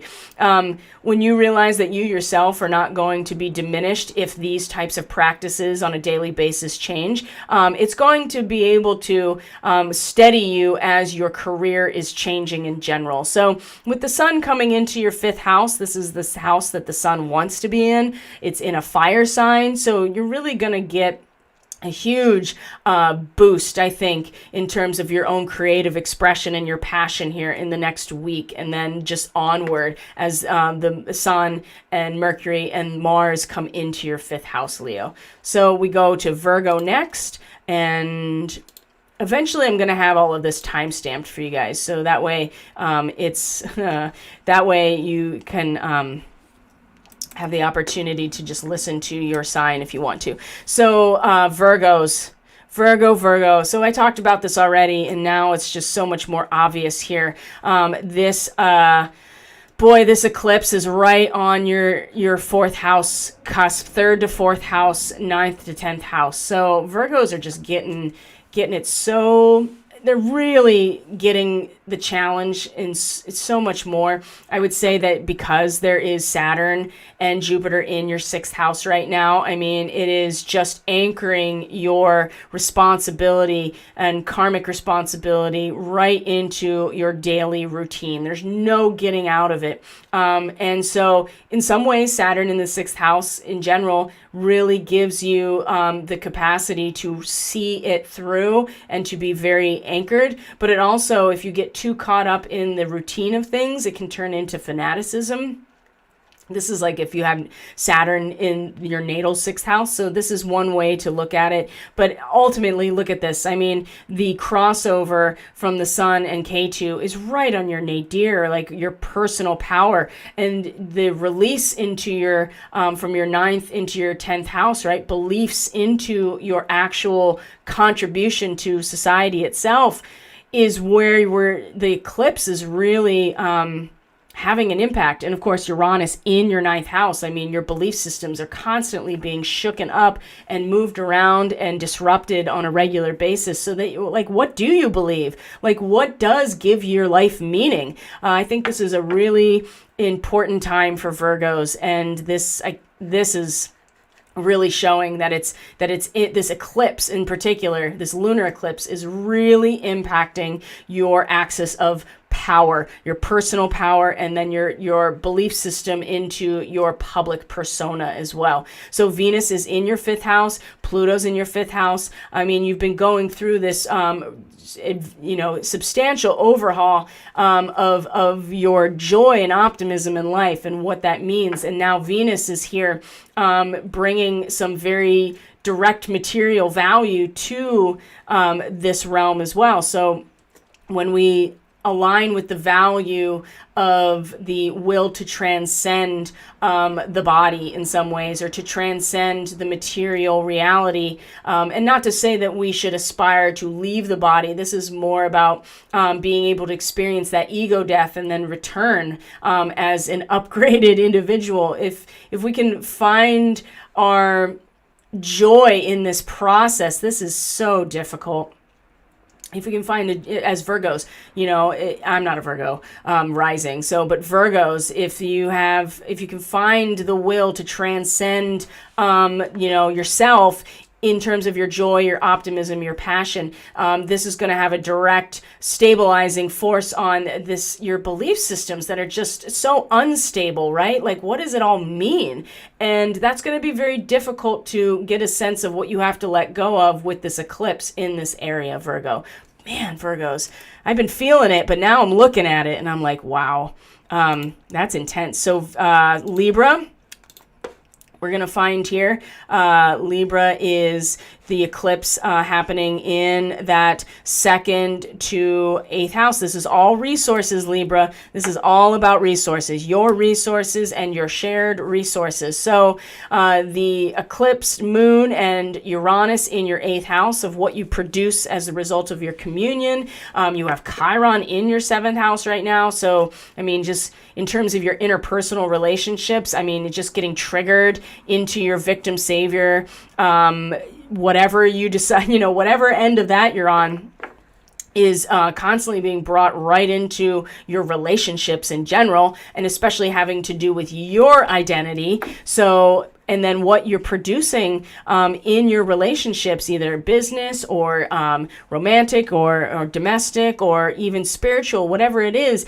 there's, what are you, like, there's no stability to it. It just keeps changing. It keeps being variable. And what we need to let go of, or what Libras need to release, with the eclipse moon is not very obvious. And so, but where the attention is right now in this moment is all in your 2nd house of what resources you do have.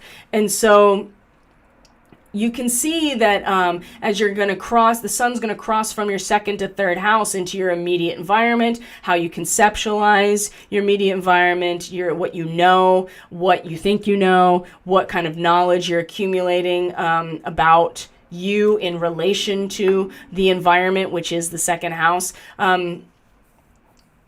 I think that it's being able to connect with what you have mastered in the past karmically in terms of this area is going to, at the very least, propel you forward. And you may not necessarily still have a very clear view of what you need to release in order to start producing something way more powerful.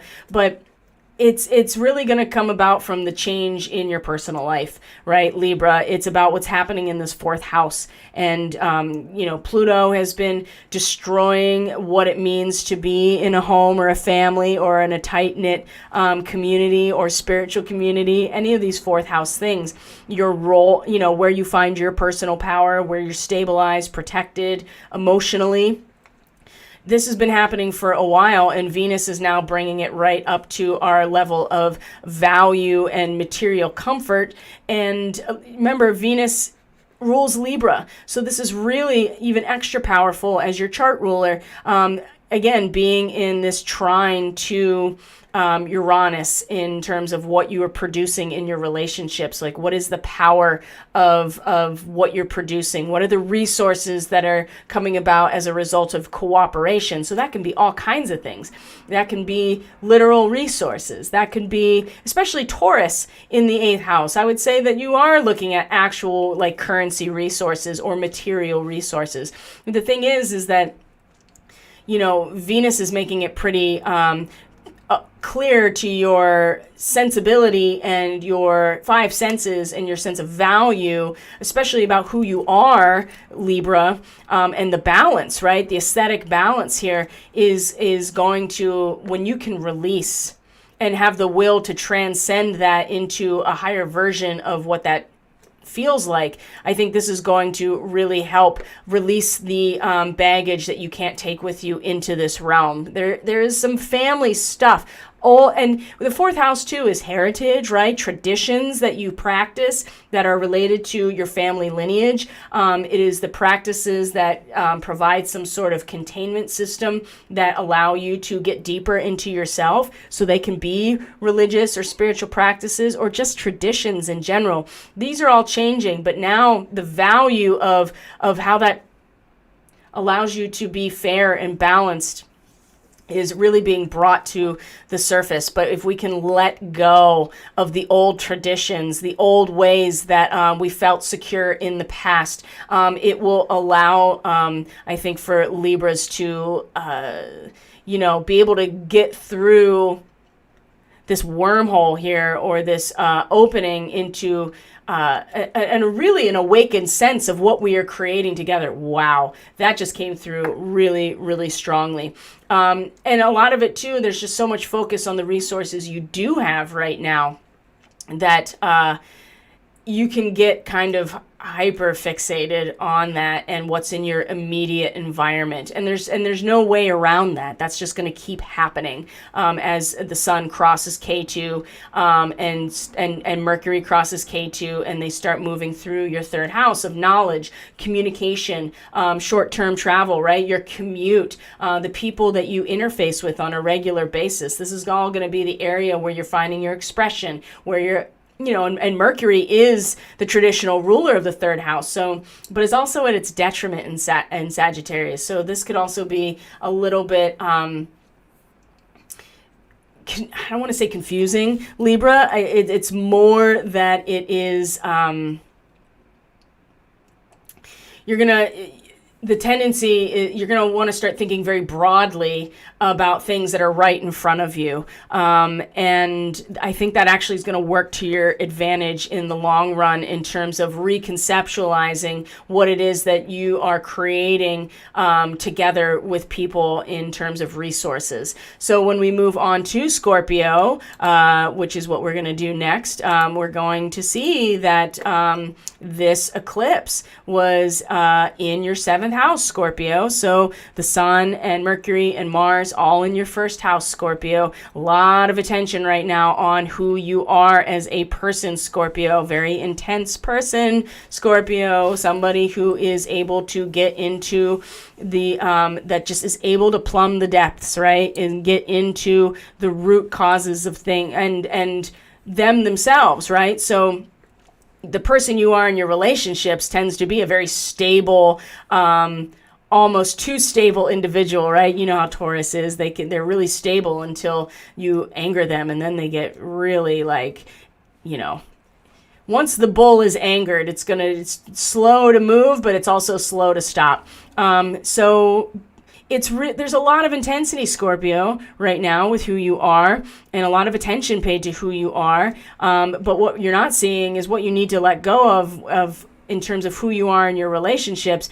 And it's not helping that Uranus is consistently shaking this up, so you don't really have any stability around who you are in your relationships, because you just keep going deeper and deeper into who you are, and really investigating. And this is not a terrible thing. In fact, I think this is really good. But what ends up happening with this eclipse, I think, is that you don't see clearly right now, and you certainly don't feel into in this moment what it is that you really need to let go of in order to come into a new phase of who you are in your relationships. It's very intense. We have Mercury, Venus, and Pluto in your third house, and so what has been going through a massive overhaul and destructive process already, and then Venus here as well is really bringing a lot of value to your immediate environment when it comes to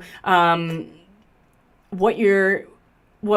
group integration, right? I mean, Capricorn, third house Capricorn is, right in your immediate environment, what how you conceptualize the world around you is very business oriented, right? And it's very focused on the group cohesion and capitalizing off of what is around you. And so that has been changing for a long time. And now with Venus here, it's right in your senses, and it's right in your awareness in terms of your value and who and what is valuable to you. So when you're able to value the purifying fire in this area, it will allow, I think, in terms of, again, your communication and what you know, what you think you know about this realm, is going to really help let you release the baggage here in who you are in your relationships. I think that, the thing about Scorpio is because you have, the Scorpio archetype is so capable of going into the depths, right? To really see what other people don't, and feel what other people don't feel. Like they just get into the feels of it. That, and Pluto is the ruling planet of Scorpio too. So it's really been doing some serious destruction of what your immediate environment and what you know and what you think you know. But in this moment, with this trine to Uranus in your 7th house, because you don't really, there is no stability in who you are in your relationships, and there is no full reflection back to you about what needs to be released in you as a relational person. So it's in the people in our immediate environment, especially the people that we coexist with, and the people that we are contributing to society with in our immediate environment. When we are willing to let that go, and the purifying fire that is the connection to Venus here, I think it's really going to help us move and evolve, right? Evolve into the next iteration of who we are in our relationships. But it's really going to come from this destruction of what we think we know. And that's the thing about Scorpio, is that we see so much more and feel so much more than other people when you have strong Scorpio, that to let go of what you think you know, or the knowledge that you've accumulated so far, I think is a very difficult process. But it's really the only way that we're going to be able to evolve in terms of our who we are in our relationships, because that's going to impact, everything else that goes at the top of the chart.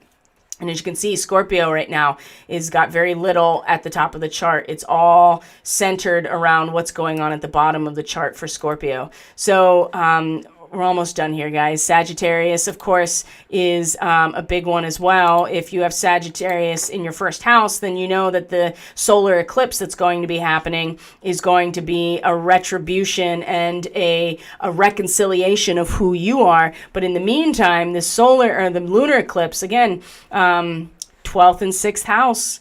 12th and 6th house. So in terms of what it is that we are, for Sag rising, and this is the United States too. So what it is that, and fun fact here, the U.S. natal chart also has Uranus in the 6th house, strangely enough. So in terms of the daily routines and habits and what we do on a regular basis to recondition ourselves, the healing process, there is no stability here, and it's always changing with Uranus here. And what we need to release in order to step into a whole new series of routines, a whole new lifestyle in some ways, is also, and especially in terms of within us, is very much eclipsed, but all the energy is over here in the 12th house for Sag rising people in terms of Mars, Mercury, and the Sun. So a lot of karmic work that is happening on, in our awareness right now as Sag people,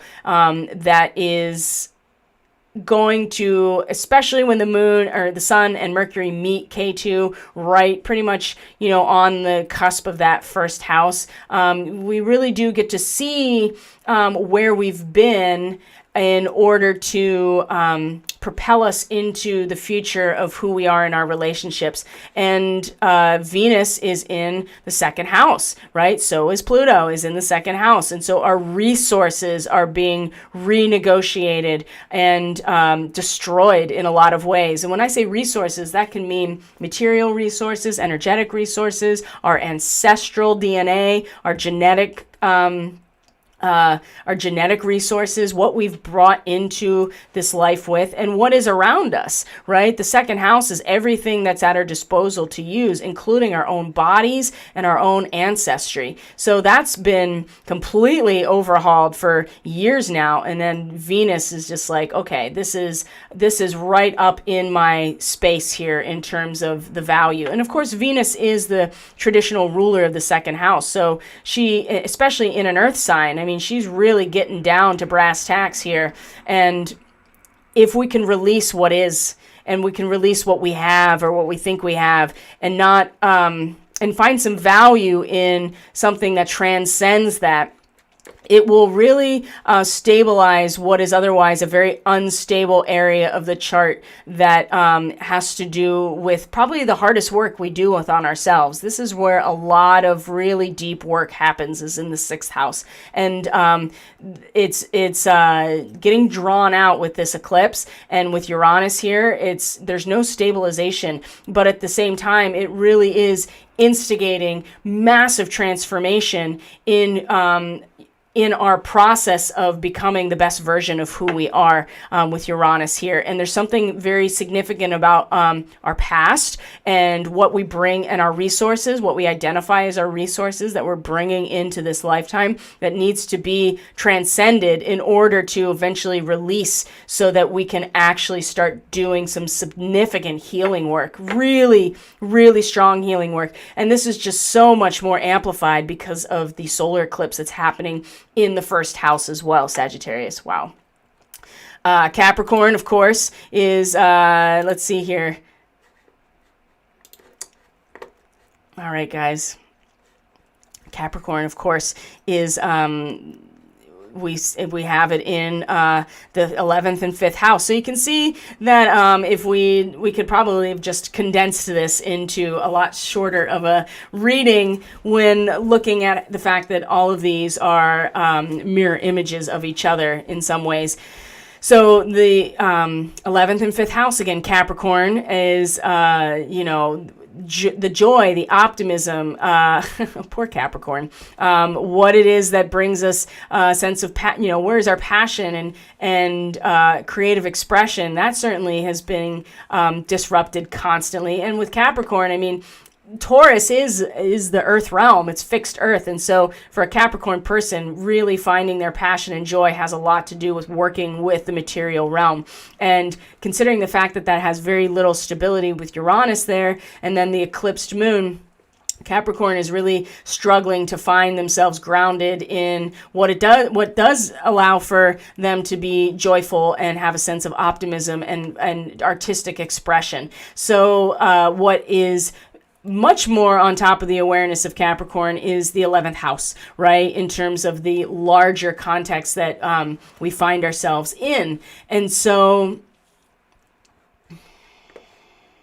we have Venus in the first house, right? So again, Capricorn is also going through a major overhaul in some ways of identity, but identity in terms of their relationship to the larger social matrix, basically, and what it means to be a provider, what it means to be part of a group, and a part of a, just to be clear, Capricorn is just boss mode, right? And when you have a Capricorn rising, you're just the boss, right? And so what that means is really changing for Capricorn, and has been for a long time.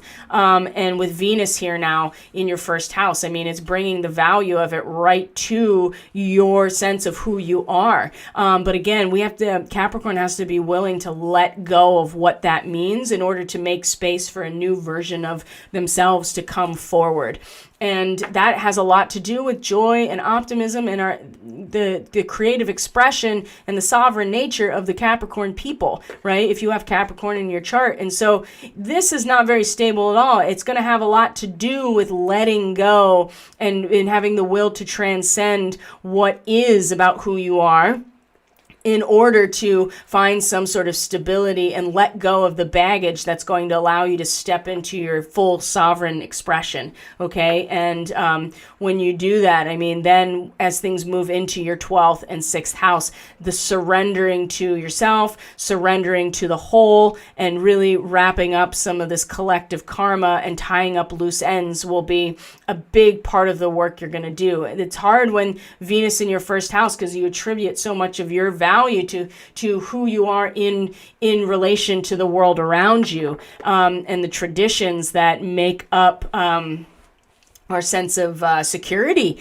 and stability. And Capricorn's just going to have to start just accept that there are parts of yourself that have been going through this destruction process for a really long time now. And now with Venus here, it's bringing some patience and some wisdom to this, but also to, makes it a lot harder, I think, to let go of who, what we value about ourselves and where we find our own self-worth and value. But if we can do that, I think it's really going to assist in Capricorn in one of the more difficult houses, which is to like shine brightly and to be in your full sovereign nature, which is kind of elusive right now and not very stable, actually, because the realm of the material world is elusive and not very stable right now. So Capricorn really relies on the material world in terms of expression, and with Virgo, belief systems. So but there's going to be a lot of tying up of loose ends here as the Sun and Mercury in particular move into Sagittarius this week. There's going to be a lot of expression and focus and mental attention on this transcendental world. And I think this is important because how else are you going to really allow for a massive transcendence of who you are into the next version of who you are, if not tying up some loose ends here? Aquarius, we're going to find, is the same as Leo, but but reversed, right? We're going to find that, number one, Jupiter and Saturn are in our first house. So, I mean, it's just been a lot of really strong anchor into who we are, and at the same time expanding into who we are as well. So let's see here. Again, same thing with Leo, except opposite, that the eclipsed moon and Uranus in our 4th house, in home and family of origin, our traditions that we find our emotional stability and where self-esteem is really situated is really being impacted, and it's very elusive in terms of how we feel about it and what we need to each individually let go of. Also, too, that the 4th house is, or depending on where your cusps are, it could be in your 3rd house, too. Where Uranus is, though, is also no stability really in where you find your personal power really stabilized. And Aquarius, this is important to consider because Venus and Pluto are in the 12th house now. I mean, this is a process of not only tying up loose ends, but really destroying and breaking down all of the karmic residue that needs to go. And with Venus here now, it's really bringing the value into that realm and helping us to release the karma at a social level, release the karma from past lives, release the karma from the collective, and to do, by fire, right? To transcend it by fire. And when we do that, I think we will find ourselves able to really deepen our core to who we actually are, when otherwise it's been really difficult to anchor ourselves when that anchor is constantly being, it's like the earth is shifting below our feet all the time.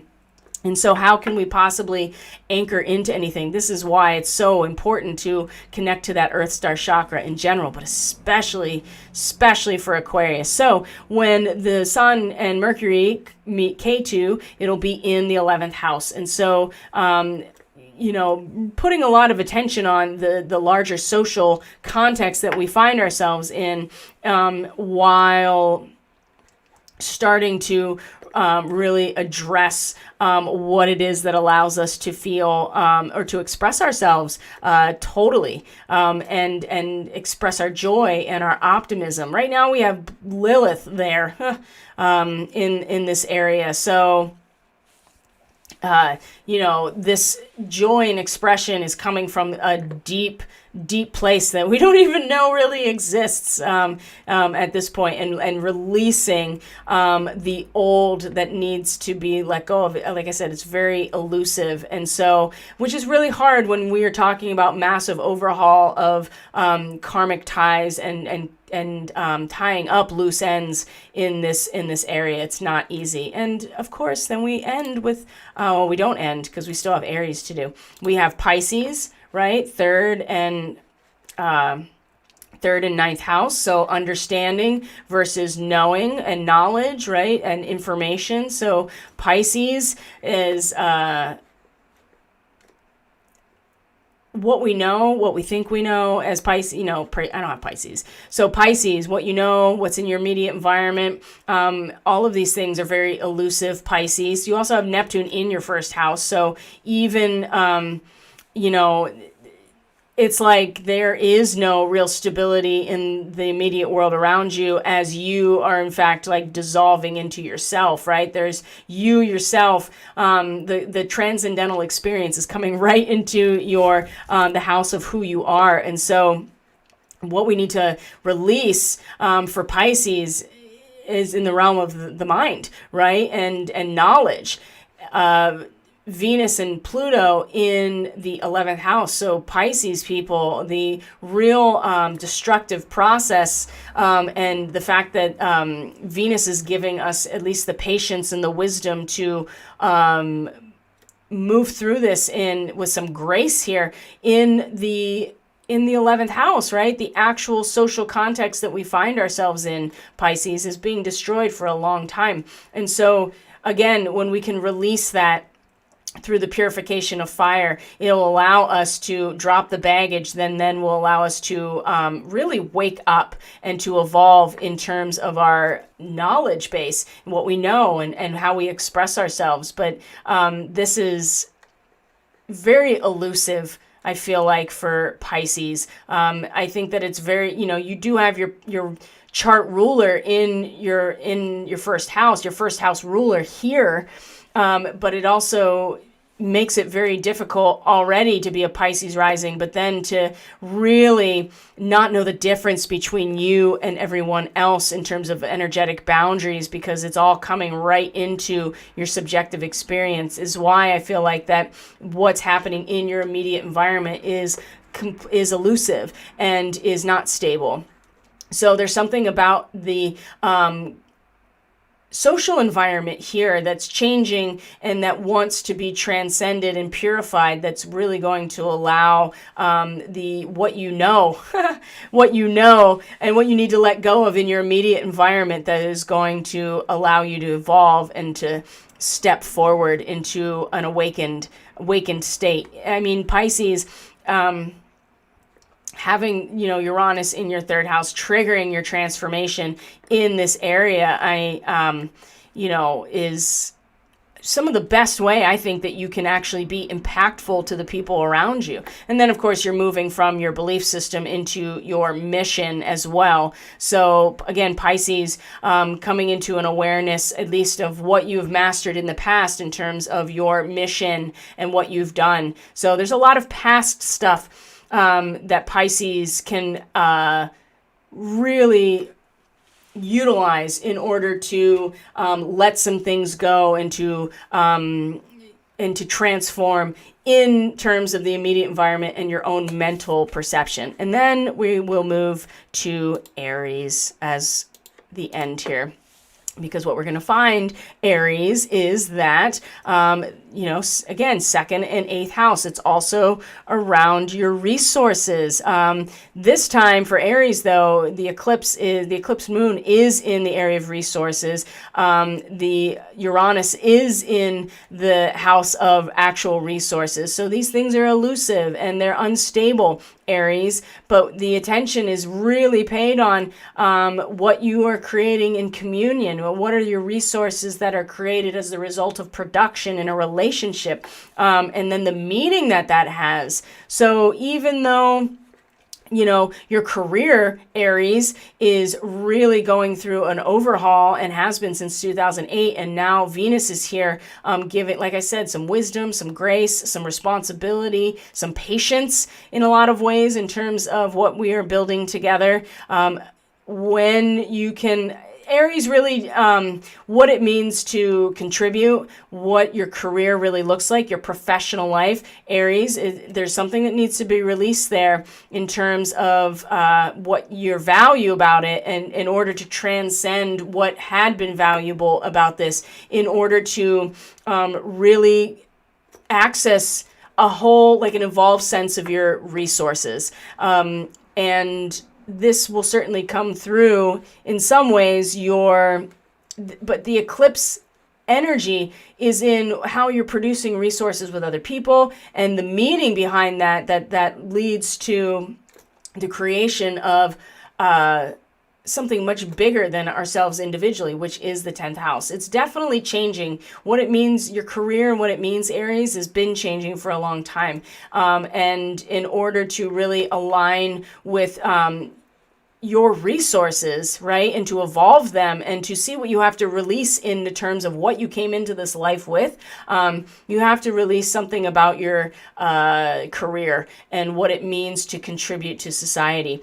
And that's going to come through a much more focused attention and expression on what you're producing together and the meaning, the broad meaning of our collective, right? And the ninth house is about broad meaning, the big picture, things like that. So this is a really long reading, so thank you for sticking with it. You can always move ahead. You can always move ahead to find...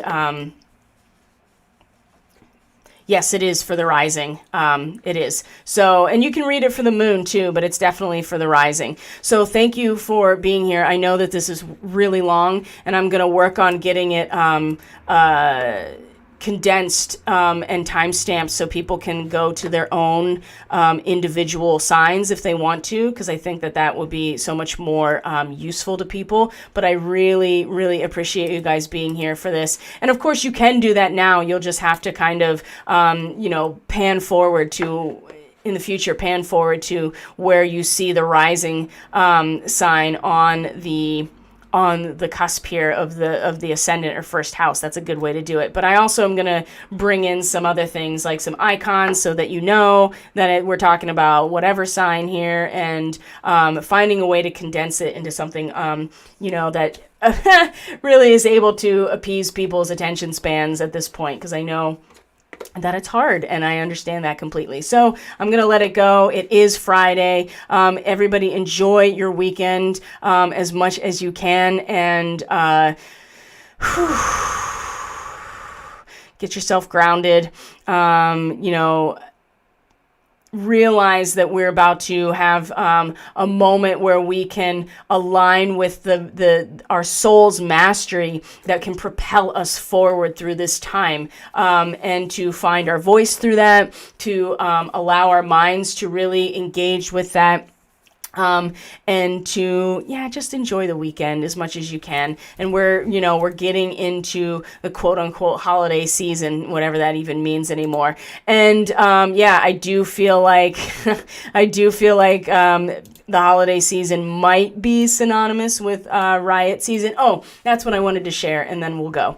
That my spouse works for a company that custom makes commercial trailers from scratch, and he said that they have a contract right now for to build a trailer around a flatbed that contains a $3 million generator that has to be done in 2 weeks in order to go to DC to power the area around the Washington Monument if there is some disruption in power. So I was just like, what is that all about?